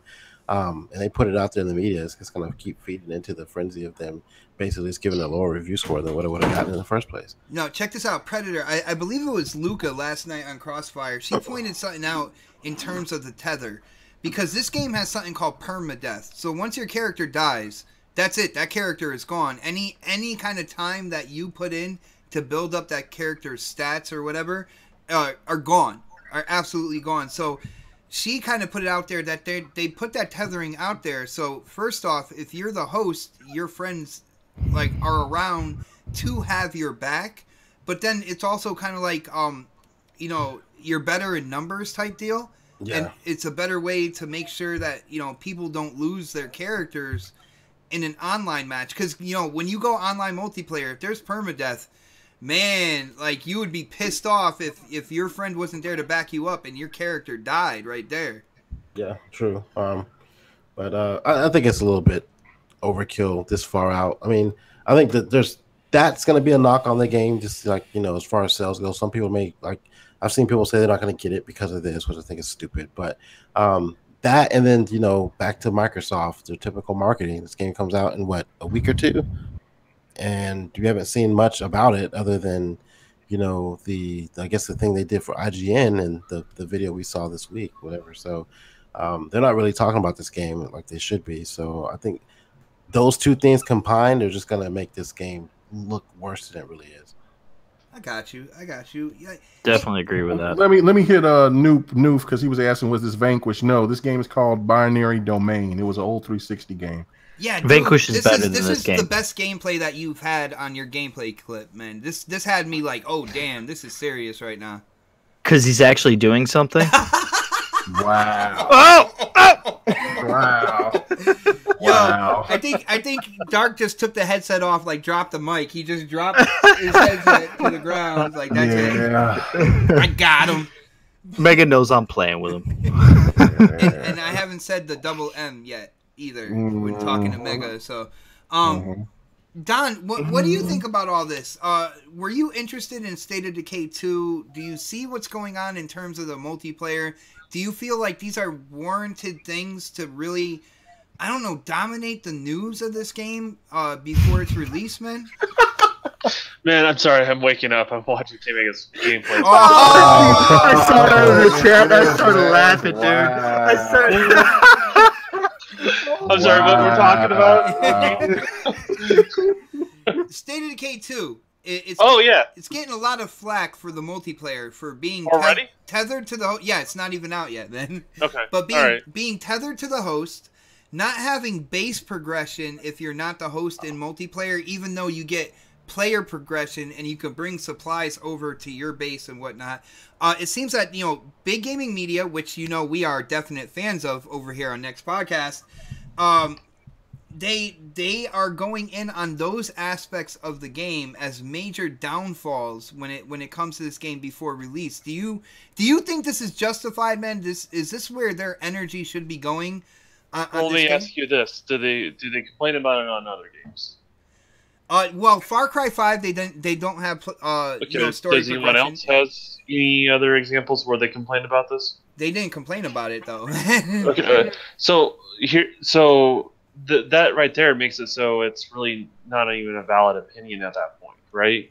If they're unified in this view, or that person or that reviewer is unified and they hold other games to the same standard, then I can follow along where they're coming from, and I can say I would agree to disagree, right? But they have a valid argument at least at that point. But if you can't be consistent enough in those ways, then you don't even have a valid point, or your opinion, to be honest, just doesn't count. is what it boils down to. So, State of Decay, and this is the type of thing I like. Xbox needs to find its audience with its games, and this is where Game Pass comes into play. I think they just need to. I think what the Xbox needs to do is do like a hard reset on media and who they interact with. I think at this point, IGN does represent X number of views, but it's really kind of an anti-campaign against all their games. What's the point of going to a place that gets so many views if they're gonna throw things like this out there and not show a balanced kind of like opinion of your title? I think what they need to have is a code of conduct, and they need to have it in black and white, which allows, if someone has a bad opinion of your game, it allows for that, right? Mm-hmm. But it basically holds them accountable, and if you don't follow those rules, then you don't have access to the game. You're not asked to come back to these events, and at the end of the day, like, Microsoft is doing well regardless if it's your favorite platform or not. They're obviously making the money, so these sites need them more than Xbox needs them, and that's the way I look at it. And you may get some new talent out of the deal. You may get people that are independent that have really good views and kind of express the way that other gamers may feel about something, right? Mm-hmm. So, I think code of conduct has to be made at the high up level of Microsoft.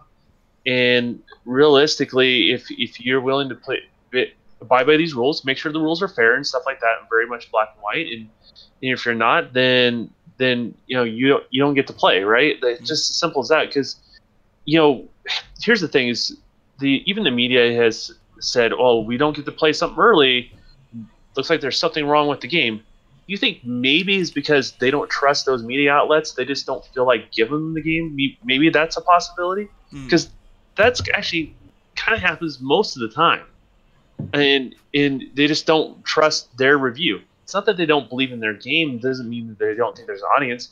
They're not saying that their game is a 9.5 Metacritic score game, but they just don't feel like it's going to get a fair shake with that group. No, and sometimes those games are broken, and sometimes they're good. And it just has to let the gamers play for themselves. But I think at this point, like, it would be beneficial to the industry at this point to just kind of cut them out, because they're not being professional in any sort of aspect or any sort of way. I mean, I don't get paid to do this podcast, but I try to be professional, right? Like, because everything I do influences who I may partner with down the road. Mm-hmm. And they just don't have that same sort of care with the media outlets right now. And it's sad. It's hurting the industry.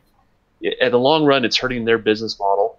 And it's a sad state of affairs, because I used to like going to some of these outlets, and now I just don't bother. And it's been a frustration of mine for 7 years. Yeah, Xbox is just the latest victim, or this game is the latest victim of that. And I'm not even a State of Decay guy. Like, I'm not going to preach the game. It's not my game that I play from Xbox and stuff like that.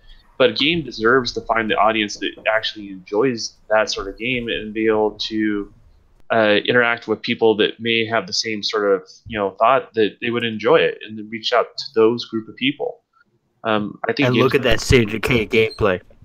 I just think games can be successful if they find the right audience. You're almost making me want to take back my pre-order. Wow!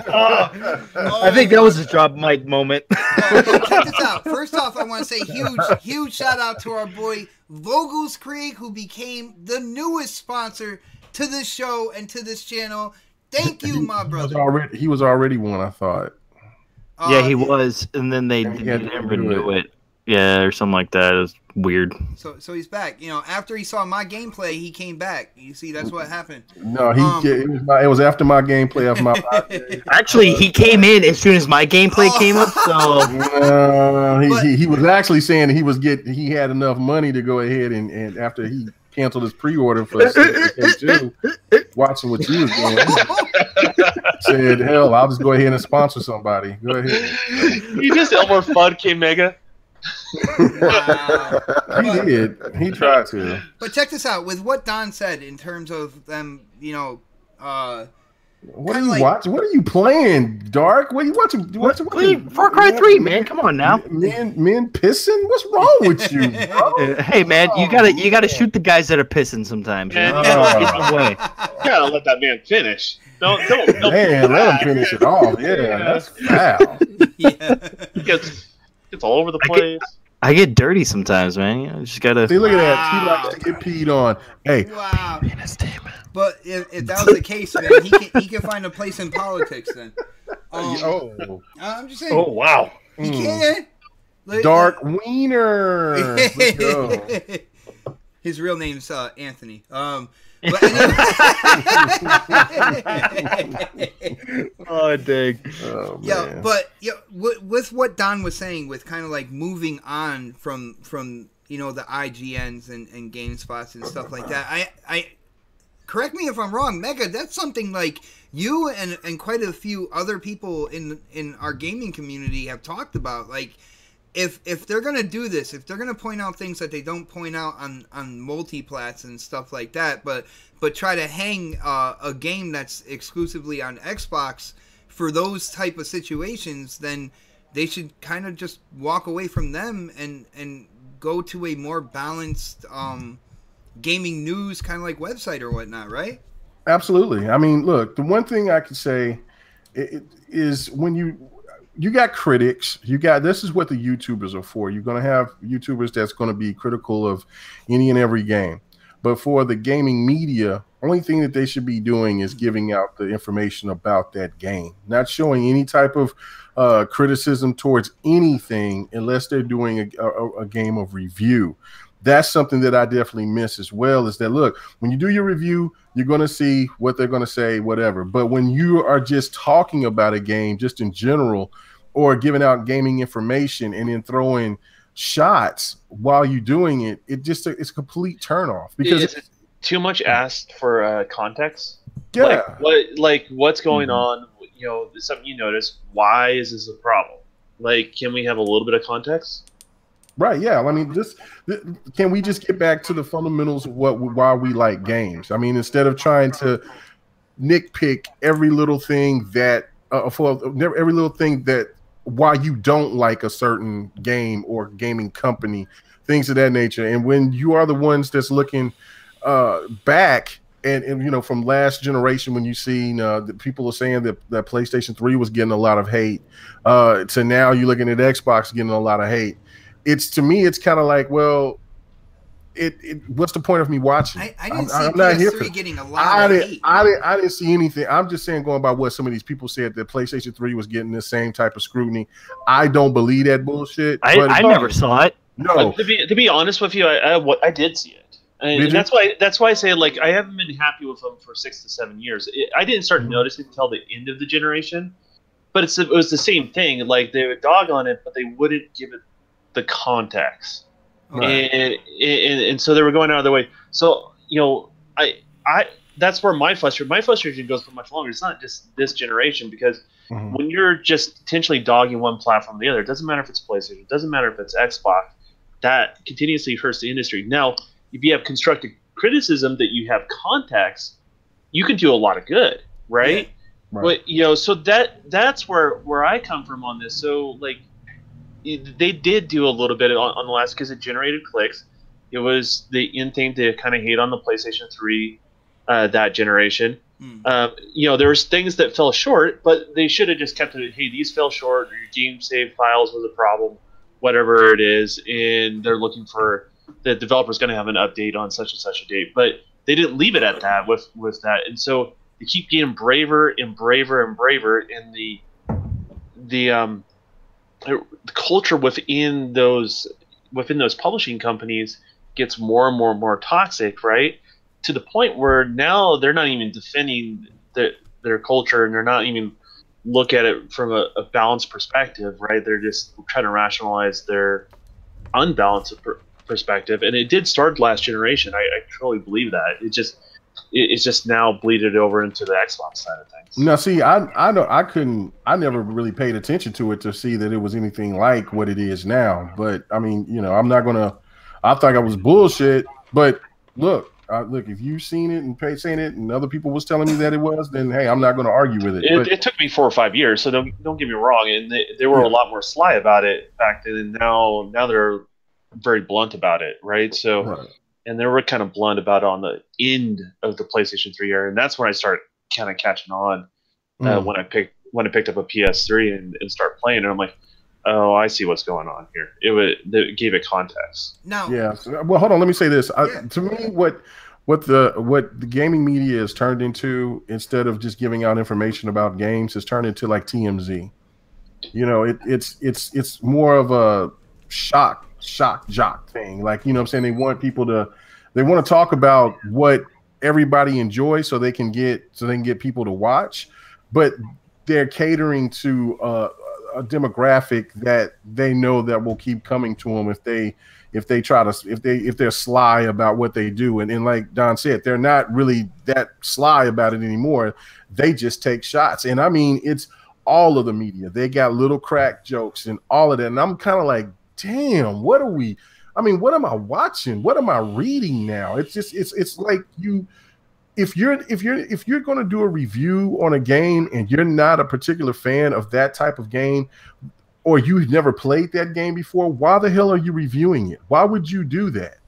You know what I'm saying? Because you're gonna disappoint somebody. You're gonna disappoint people regardless. One way you're gonna make somebody feel that that their purchase is invalid because they may have trusted your every word about it, and you may not have been experienced in that type of game, and yet you might have to fall under pressure and give the game a higher rating than what you actually may think because you're not a fan of that genre.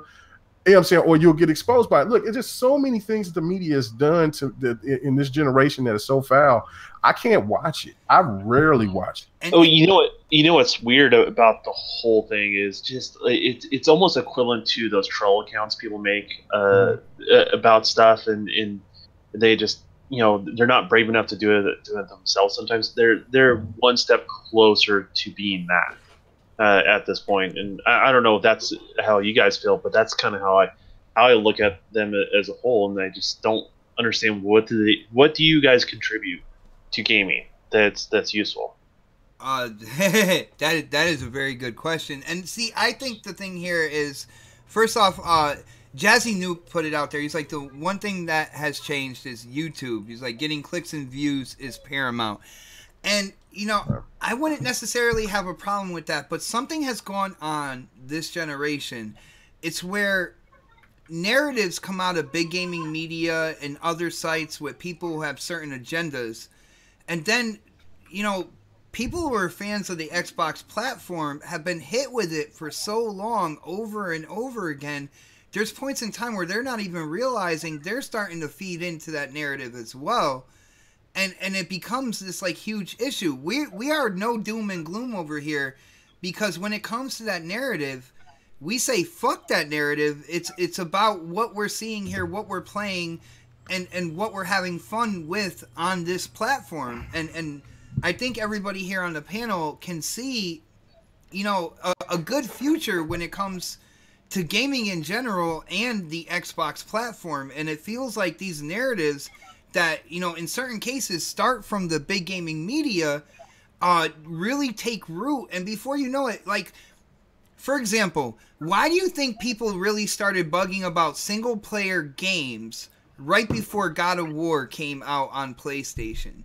That was a narrative that was driven out there by big gaming media, and then other people within, social media, like, communities, that all of a sudden caught fire. And there are people out there that are like, you know what, damn it, Xbox does need more single player experiences. But we had the Quantum Breaks, the Sunset Overdrives. We've had plenty of single player games as well.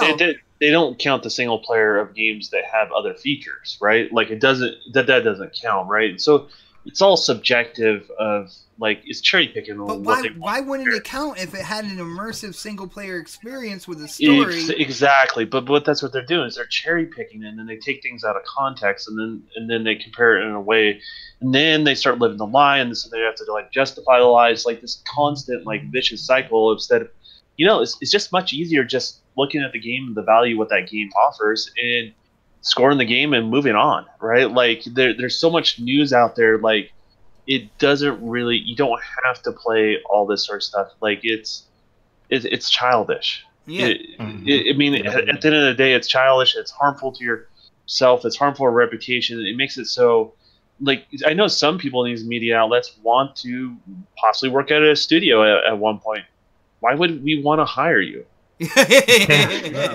Right? What are you offering? Outside maybe being a yes man or someone that thinks this is the way that particular business has to evolve, like you're not contributing anything. You're not contributing anything intelligent in any sort of way. So, I try to be, everyone here I think tries to be consistent in what they say and how they say things, and we don't get paid. I don't want to get paid for this. No. I personally don't want to do that. I would rather help out other people, but we don't get paid to do that, and we have like this mantle that's been put on our shoulders to maybe step up our game because, well, the people that we're supposed to be counting on is not doing their job.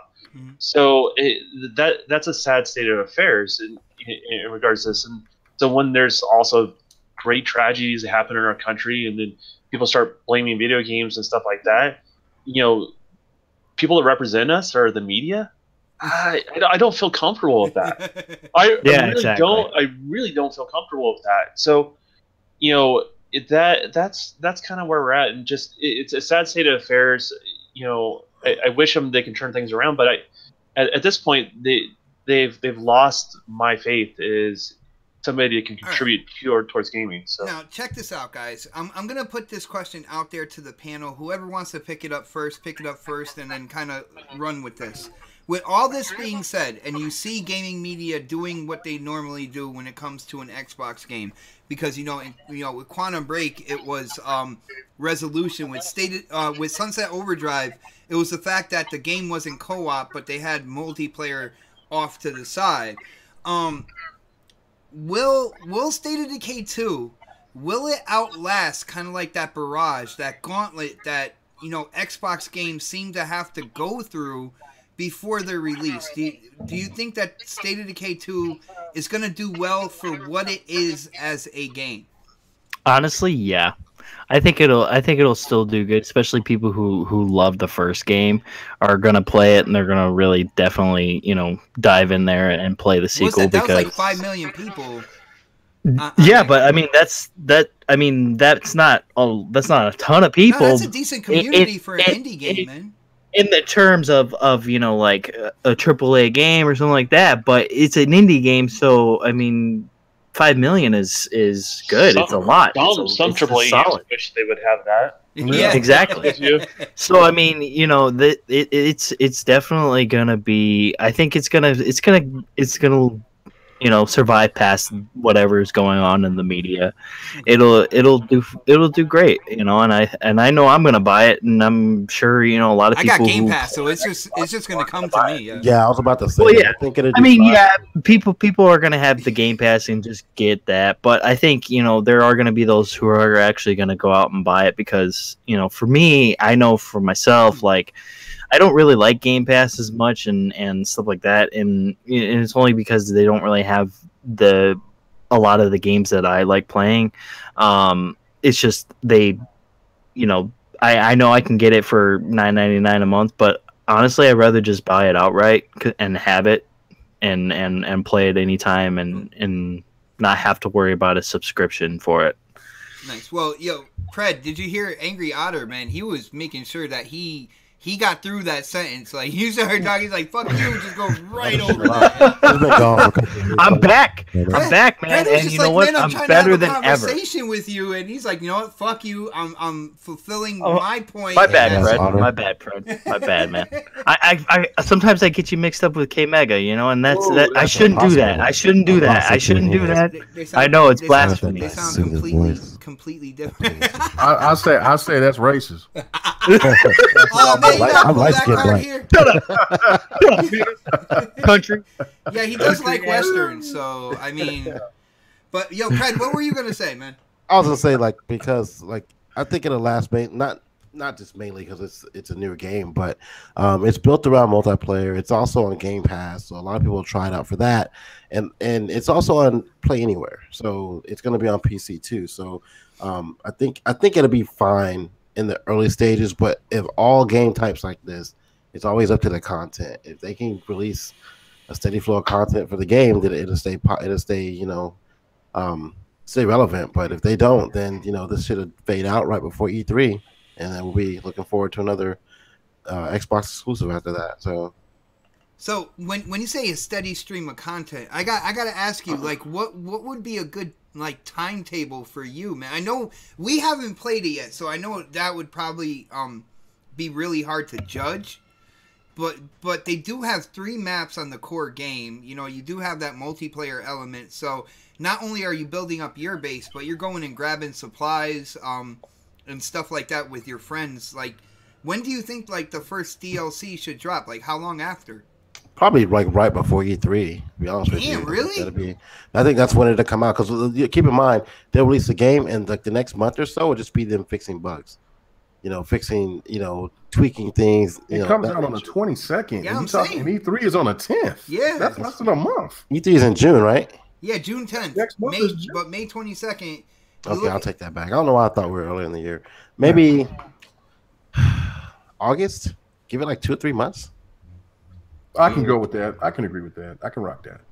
Because like I said, the first couple of months, man, they'll be just fixing shit, and trying to tweak things and get them, get things in a better state than what it is, But I mean, it's. I hate to say this is Game Pass. It's more like game preview, but that's what it seems like right now. So it seems like when they release games on here, so far what they put out so far have been kind of half-assed. With the new games like Sea of Thieves, it's like there's no content. Name another game, because you said new games, man, and you said half-assed. New game. All right. They're kind of half-assed. So I think that when it comes out, I think it'll be hot, and it'll probably slack off for a little bit just because there's no content. Kind of like with Sea of Thieves, kind of like with PUBG. Once the next hot game comes out, people will pull off of this and play something else. That's very true. Oh man! So that DLC comes out. Look at Destiny. People are all over that motherfucking game for the first month or two. And they're back. Monster. Yeah, but you know what it took for people to come back? DLC, new content. Mm-hmm. And because they can't keep a steady flow of content on these type of games, they're just going to get that fluctuation of high user base, low user base, high user base, low user base. Because you know what you're going to do when you get that new DLC for Destiny. You're going to grind for the first week or two, and then you'll start playing something else because you'll get tired of doing that same fucking thing over. Now they got a new game mode coming in with that DLC as well. Not falling for it. I'm going to remind everybody that's played Destiny 1 that Bot's new to Destiny, and he does not know what he is saying right now. Oh my goodness! I follow for that shit. Yeah, like they did it in Destiny 1, and we're listening to you, Bot, but at the same token, we're not. Well, he's been drinking the Kool-Aid. We're gonna get into that, but I just want to hear the rest of the panel when it comes to this game. When it comes to State of Decay 2, withstanding the gauntlet and doing well. I don't think K Mega voiced his opinion on that. What do you think, man? I mean, I think the game will definitely outlast the scrutiny because it's one of those games that it will always have a loyal fan base, and it will always generate money after when the hype for it or the disdain for it is gone, because that's what these type of games like this State of Decay, Sea of Thieves, as long as they bring out DLC, they'll bring out some content the people will keep coming back, and then there'll be people that may have not wanted to get it for the full price. And then by the time that they jump on it, by the second or third DLC, it'll be cheaper and they'll jump on it then, and they'll still generate money. So it's you know what I'm saying? Look, I think that one thing that I'm realizing in this, and I have to evolve on this as a gamer vet, is that like everybody is really impatient for everything and they want it right now. I can remember just, you play a game, you beat it, and it didn't have any DLC. Game was still buggy. You know what I'm saying? There was still issues, whatever. But you know what I'm saying? There was no patches, any of that. Now everybody wants patches here, wants things DLC. They want new content. It used to not be that way. And to hear people just constantly say, well, this game has to have this game has to have that. I'm not disagreeing with them. It's just that it just used to not be that way. And it's like, there's people that's going to be playing a lot of these single player games, you know what I'm saying, regardless of what console it's on, or PC, whatever. But once those games are beaten, they're done. Like they might have some DLC later on down the line. I mean, look at Uncharted. It caught DLC a year later. You mean to tell me that people was not excited about that, or that they thought that the game was dead or trash because they already moved on, and then the DLC brought it back. They won't go back or whatever? No, they went and they bought that DLC, and that's going to be the same thing for Sea of Thieves. It's going to be the same thing for State of Decay.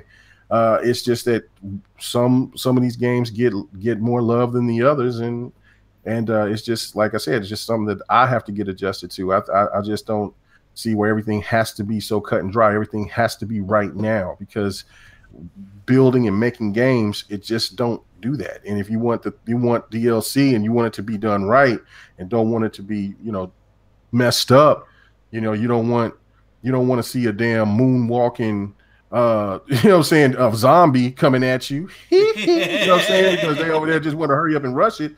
You want the zombie to be whatever it's going to be or whatever they're going to do to it. So it is what it is, man. I'm not too worried about it. I think the game's still going to thrive. I think that's what online games has become for the industry, because it's money makers. I know. I gotta say, I'm excited for the game because I'm probably gonna lose a couple subscribers here. Like, I wasn't a big Left 4 Dead fan. I'm out. I'm done. I'm leaving this. But I like the aspect of what they're doing with State of Decay in terms of like you living like a Walking Dead. Like, you know what I'm saying? You have to build your community. You have to make your Alexandria, and you're picking up your characters. They have attributes. They have pluses and minuses that you can work with and stuff like that. I like having that aspect in a zombie apocalypse game. That's why I'm excited for this.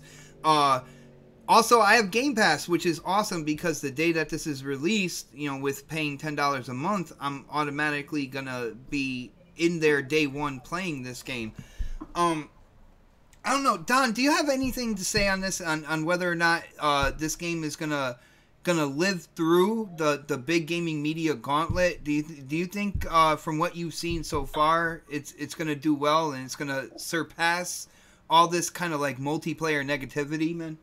I am so interested in how this one plays out. I'm not, as I said before, this is not a game I'm going to be picking up, right? But I'm curious, because Microsoft's strategy is Game Pass. It is going dark before release and doing the splits marketing and using Game Pass as a platform to get people to try the game, right? Mm-hmm. And there's obviously a lot of naysayers saying this is probably not the best strategy for them, right? Now, you see Sea of Thieves and how that played out. The question is, are we going to see a repeat thing with State of Decay, or even Crackdown, right? The most relevant ones are going to be on that service. And I think you're going to. I think what Game Pass really does is it exposes the hypocrites that are out there. Not saying all media is, but I'll let people judge for themselves which ones are, which ones aren't, right? Mm-hmm. But it goes, those guys are completely out of touch to what I enjoy as a gamer. That's a great point, man. You know what I mean? And even if I was minorly entertained, it's only $10 I spent. It's basically the price of what a rental would have been if video stores were still doing rentals, right? Blockbuster was still around. So, and I get all these other games. Even if I didn't like that game, there's got to be something in that 100 list of games that I'm going to enjoy myself at least for that month of service. And then if I cancel it, I cancel it, whatever, and then I renew it. I renew it when there's something relevant to something I want to play on Game Pass. So, and there's some people that are going to stay on. So, like, the benefits are across the board. It really, what it does, and this is where I think gaming has an issue, is gamers don't want to try games when they're legitimately good games, and gamers just don't want to give it a shot, right? And this allows them to give it a shot, allows new games to find their audience. I think a lot of times certain games get dogged because they just can't find their audience. I think this is an interesting strategy. I think the whole industry is looking at Game Pass right now. And if you start seeing success in State of Decay, but you see a conflicting review score with, say, like an IGN, or not IGN, but the GameSpots, the IGNs, the big gaming media, and it does well, and then you see that, say, with Crackdown, what that eventually does is it just, goes, how relevant are those people? And they, they're going to get hurt by this more than anything else. So it's interesting. I'm really curious to see how it all plays out. And I'm actually excited just to watch and see where it goes. Nice. Now, with you talking about a game kind of like finding its community or whatnot, let's move into pretty much the last subject of the night, because it is getting to be that time. This Tuesday coming up, Destiny 2 is getting their Warmind DLC. Now, this DLC consists of your basic DLC for Destiny in terms of content, plus so much more. Now, with this DLC, you're going to get, a new raid layer called the Spire of Stars. You're going to get new themed weapons, armor, and equipment. A new, what they're calling a ritual activity, which is actually a horde mode called Climbing Protocol, which you will be able to earn aesthetic pieces like shaders, ghost shells, stuff like that. All the way up to weapons and armor as well, depending on how high you get in this horde mode. All new weapon of relic, and I believe they showed one as a spear that you can throw, which looked really cool. Of course, new strikes, new missions, and adventures in the history of the Warmind, the whole kind of like lore of that in the Destiny universe. New polar cap destination on Mars, access to multiplayer arenas in private matches. So those custom games that we like to play in Halo, we can now we'll be able to do that in Destiny 2 with these private matches, go in with our friends and have fun in online multiplayer. Not only that, but with this, they're adding so much more. They're adding buffs to exotics. You'll be able to do something called Masterwork in Exotic. You have to go in and do a certain thing to get the Masterwork kind of like medallion for the exotic.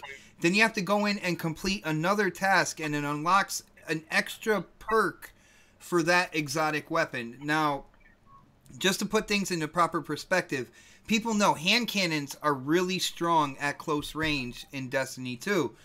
But with the perk for an exotic hand cannon called the Crimson, the perk will actually give it the range of a scout rifle when you complete it. So you'll have the power of a hand cannon that can reach as far as a scout rifle. Stuff like that. One of my favorite weapons is called the Sweet Business. It's basically a chain gun, and they're extending the ammo cartridge to 999 in terms of ammo. They're really looking at what people have been talking about in terms of the fumbling of Destiny 2 when it launched, and kind of like the progression, the end game activities and stuff like that. Because we got to admit, a lot of people in the community were not happy with it, and a lot of people actually left that game. Wow, that was a lot to say. So with that being said, all these sorts of things that they're putting into this DLC, and not only that, but the buffs to the exotics and stuff like that, they're actually going to be in the game if you don't buy the DLC as well. Something else that they listened to the community about. I gotta ask you guys, and I'm gonna start with the Don here. Don, do you think this DLC, if they live up to everything that they said they kind of redid with Destiny 2, can this DLC quote unquote save this game? Do you see the player base coming back and thriving after this DLC?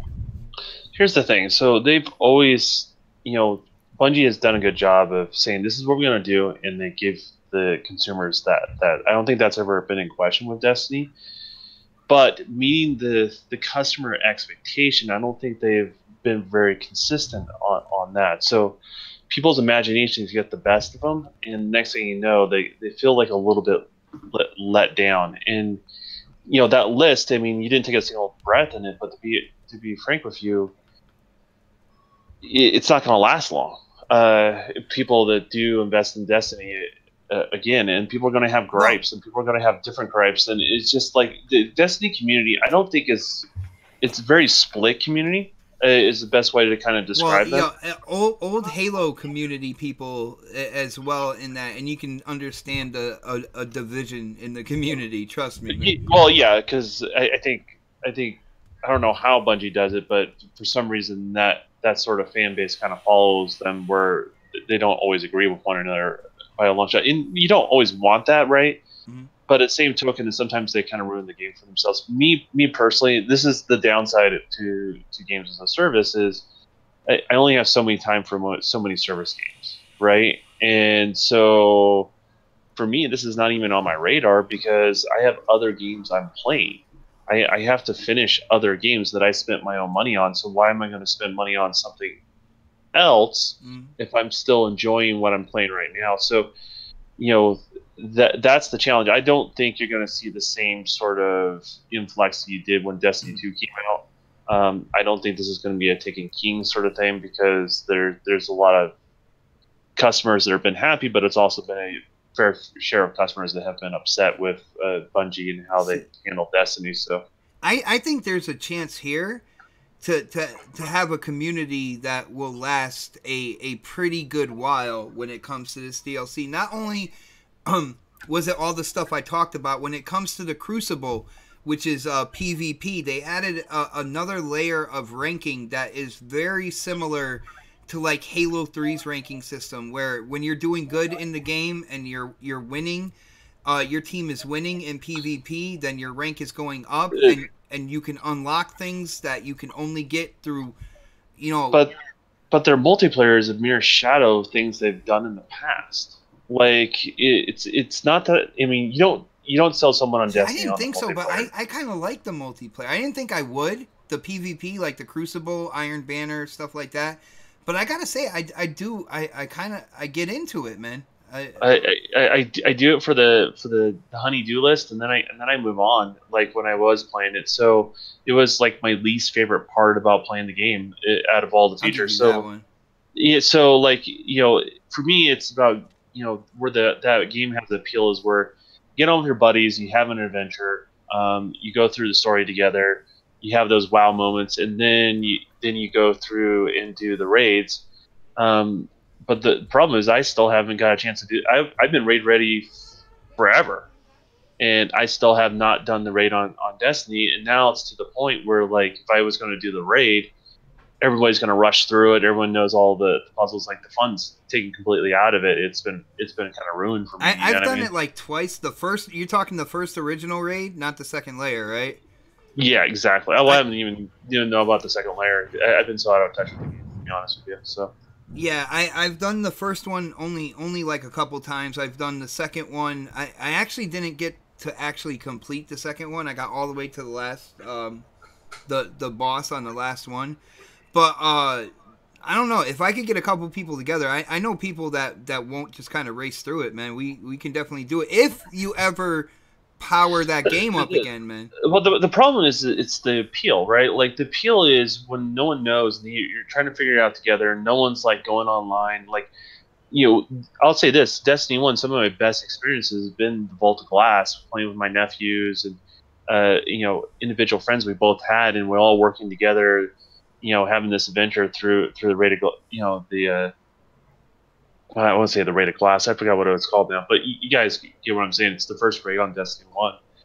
And that was an awesome experience. And, it was glitchy as hell. It had a lot of problems, but it was super, super fun. And then after the Vault of Glass and after the Taken King was like a way better story, but like I felt like the rest of the game was lacking, and they made enough changes that made me go, I'm not enjoying this game as much. Well, I will let you know, when it comes to certain things that like people talk about from Destiny 1, like with doing strikes, people were complaining that in Destiny 2 you didn't get any kind of weaponry or anything like that, from the strikes, which they have actually changed that before this DLC. Like they have certain items, certain armor pieces, weapons, and stuff like that you could get dropped in like heroic strikes that you can't get anywhere else.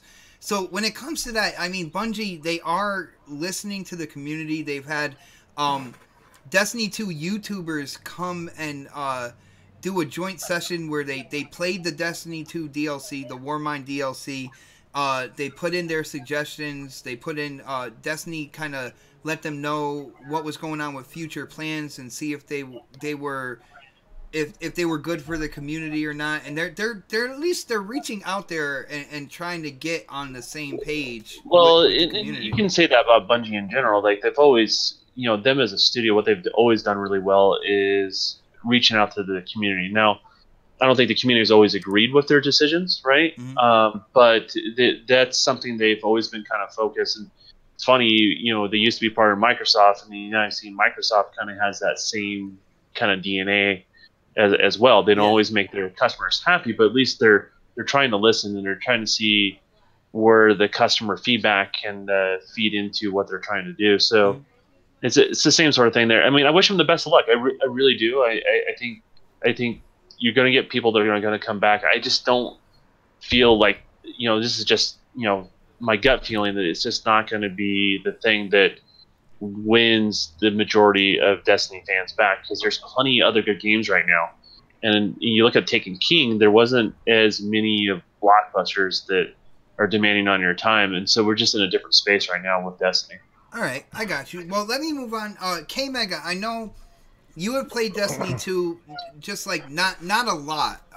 Right. You heard all like the newer stuff that I'm talking about, and some of it, you might not have experienced the low side when they didn't put this stuff in. But does it sound like this? They're really filling out this Destiny 2 game. Do you think that this would be enough to get the gamers back in there? I'm not saying it's struggling right now. It still has a pretty substantial player base, but we're talking like massive numbers. Do you see, with everything I said, do you see gamers going back to this game? It's just like what we've been talking about earlier, is that you bring DLC, people will keep coming back.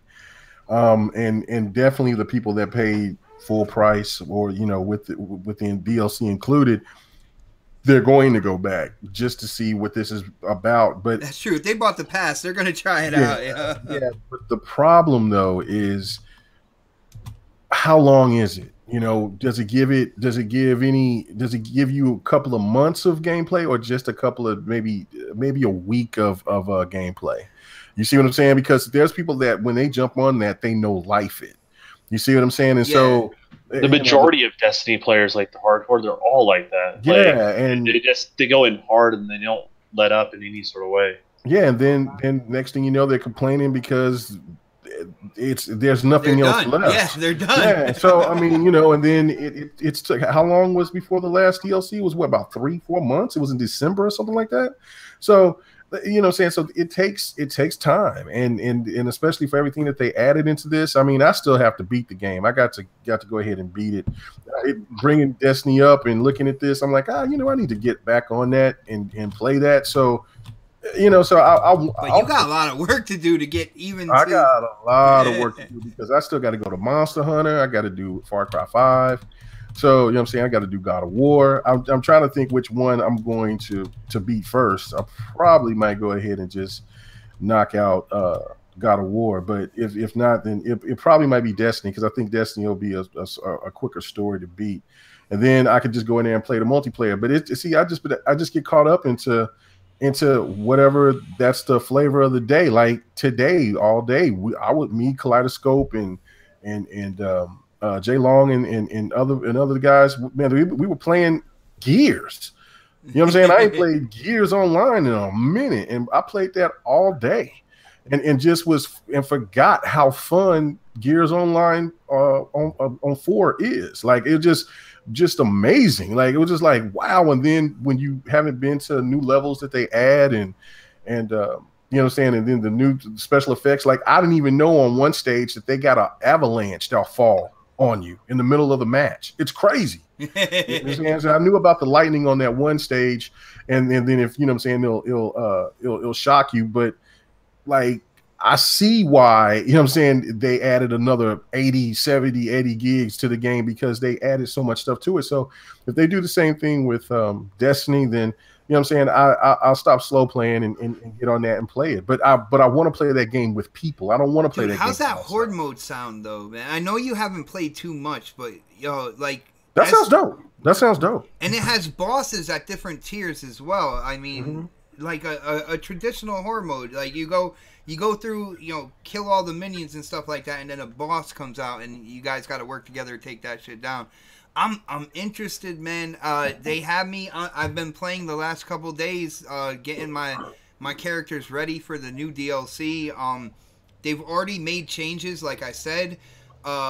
When it comes to the Nightfall, a lot of it's not timed anymore, but it's score based on kind of like how good you do getting through the Nightfall instead of having to go through it for a certain amount of time. It's just that the more the time goes by, the less points you're getting per enemy. Stuff like that. I feel like they're doing enough here where I'm going to be playing this game for a while.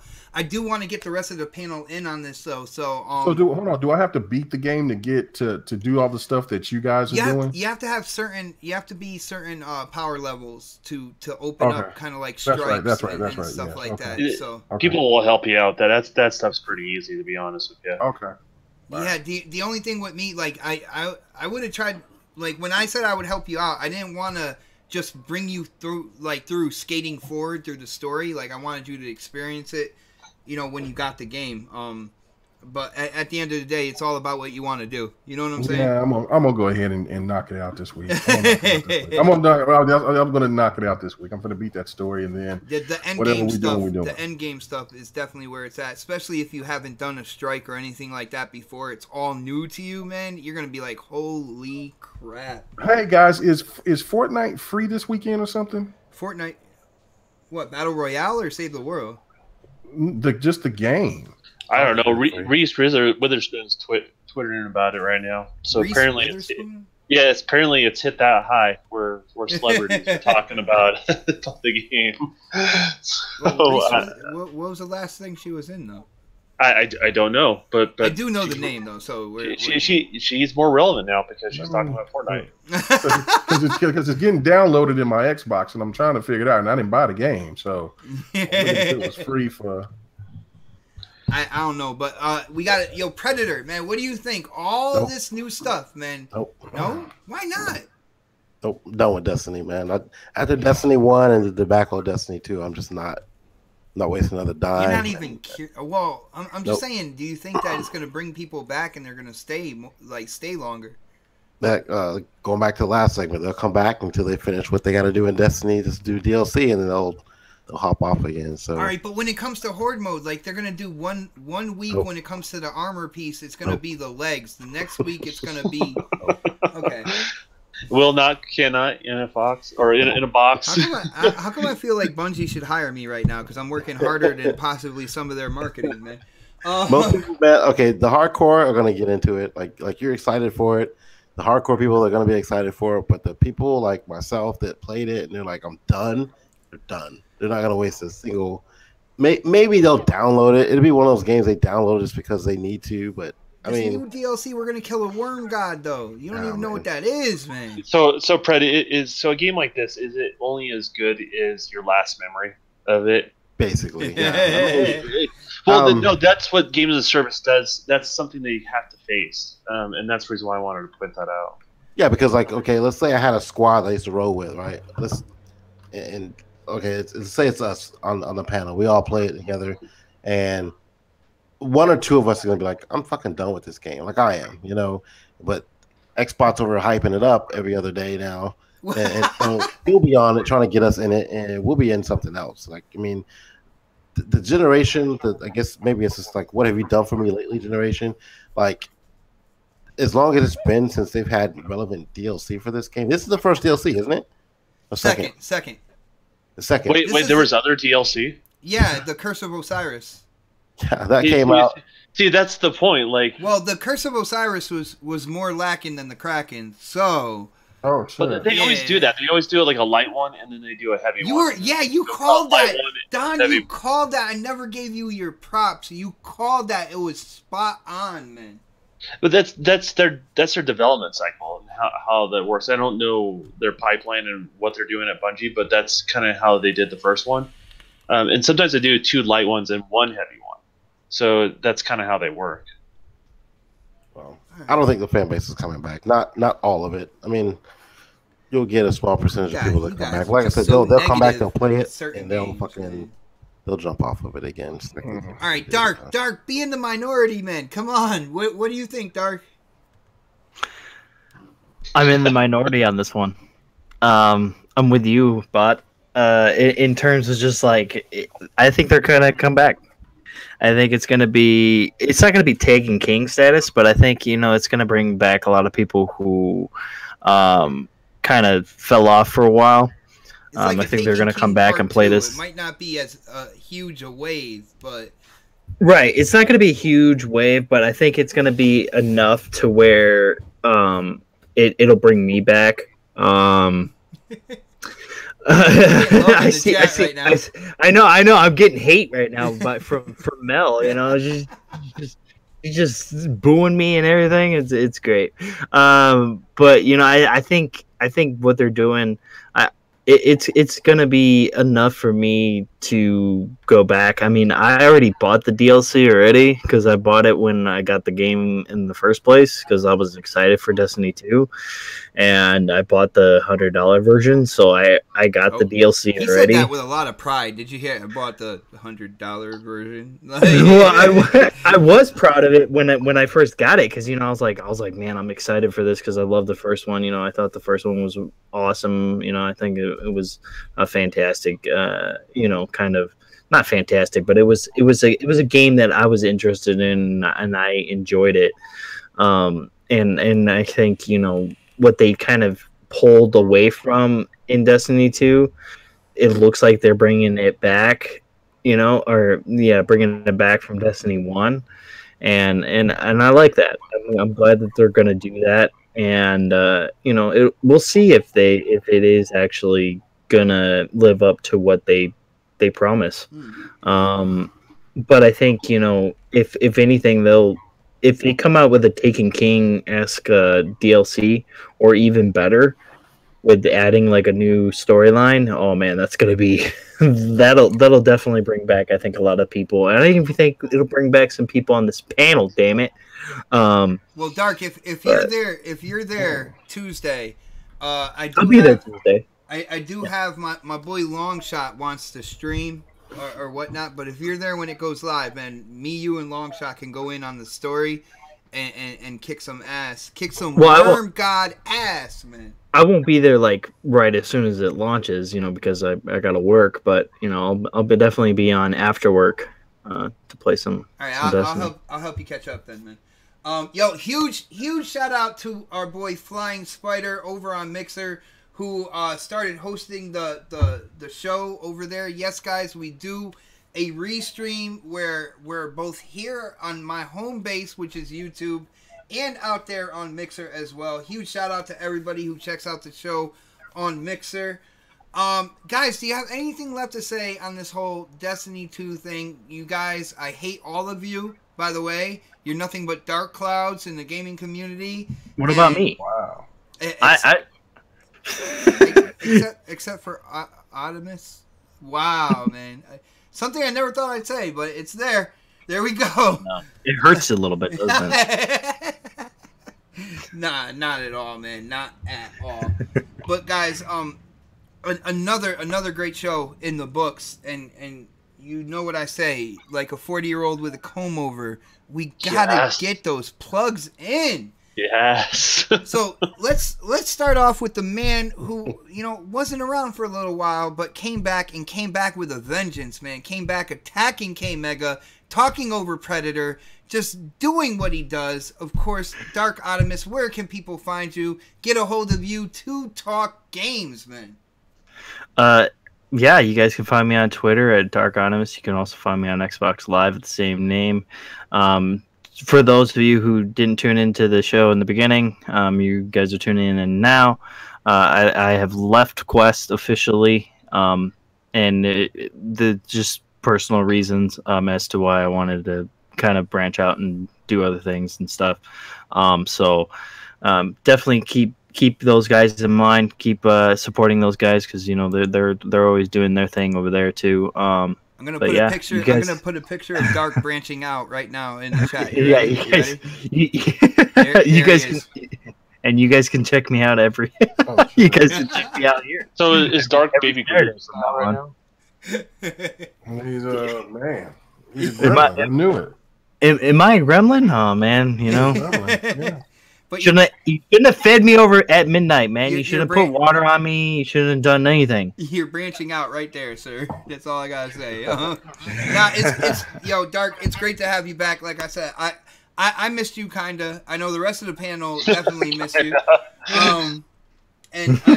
Man, I can't wait moving forward. We're gonna be getting together that kind of like E3 live show and stuff like that moving forward, and I can't wait to do that. Yeah, man, it's gonna be fun. Yeah, do that with you and with Predator for the first time, man. This is gonna be awesome, But with that being said, let's go to the man who is the self-proclaimed king of gameplay. Although we all know different. K-Mega, where can people get a hold of you, and what do you do on a week-by-week basis, man? It sure the hell ain't Pred with this trash ass. Yeah, because his shit is better. His Raj gameplay is absolutely atrocious. I think he did it on purpose because he's turned to a well, it's because he sees your gameplay every week. That's why. I think you went on your shitty SSX gameplay. Hey. Oh shit! Hey, at least I landed some flips. God dang. This boy butchering this game, man. I think it's propaganda. We gotta give him credit for the flips because you don't hit a flip with the A button. Like you actually have to use the stick for that. Remember, I am K-Mega Cornflake King. You know what I'm saying? So shout out to that guy that called me K-Mega Cornflake. I have no idea who his ass was, but that was funny as hell. But anyway, you can catch me at on the GRG podcast every Friday night after Crossfire, 8:30 Central, 9:30 Eastern. 6:30 Pacific. You can catch me on BGST. You can catch me on the next podcast, of course, where we own. The sports podcast, we will be doing it tomorrow. It will get this shit popping. Shit! I was ready for my I was talking to my boy. He's a radio DJ in Atlanta, and he's going to be on the show. But just the scheduling, we're waiting on him to come on. But it just didn't work.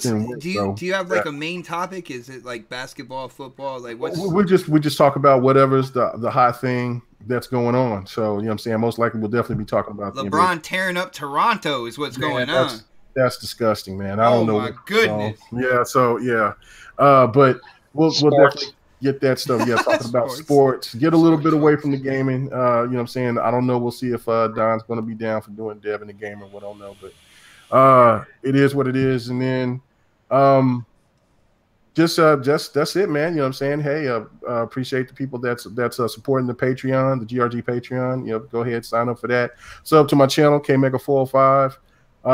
See me on Twitter at KMega4, man. Thank you guys so much for hanging out with us. Nice. Hey Don, do you know? Did you see how he shoveled the responsibility about Devin the gamer off? I noticed that, but what are you talking about? but if he wants to do it, K-Mega, they didn't call you Cornflake, they called you Special K's with the the cornflakes.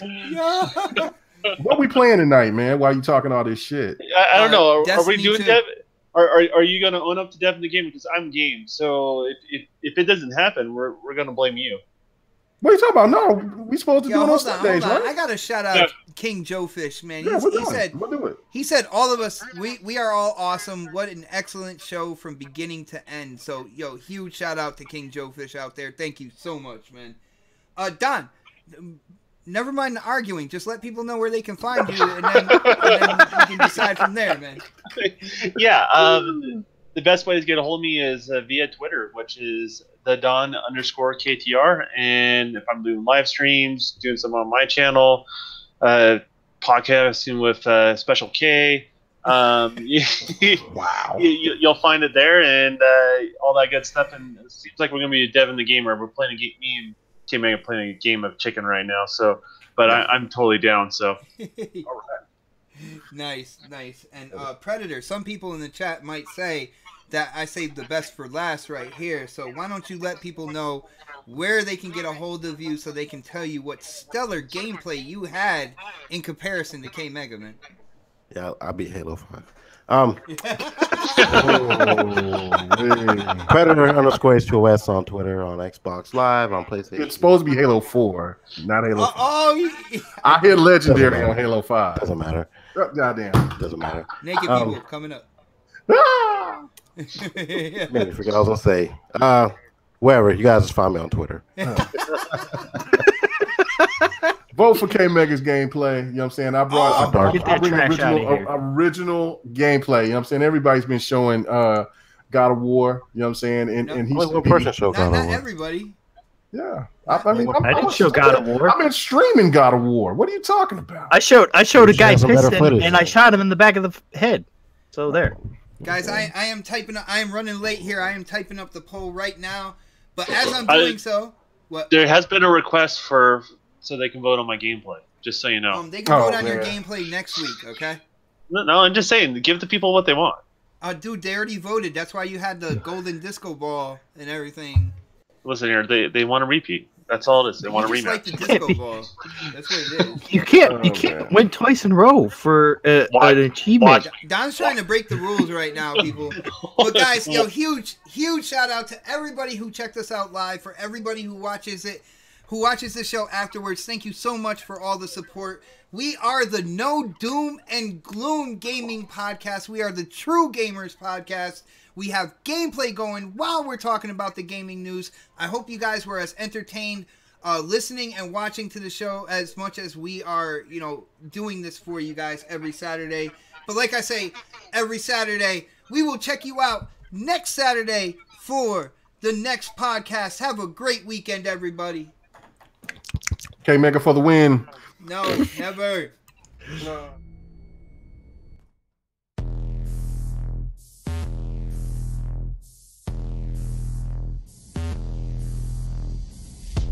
Determination to conquer all my ambitions, despite all the conditions. In light of my past decisions, made it to this position, and so my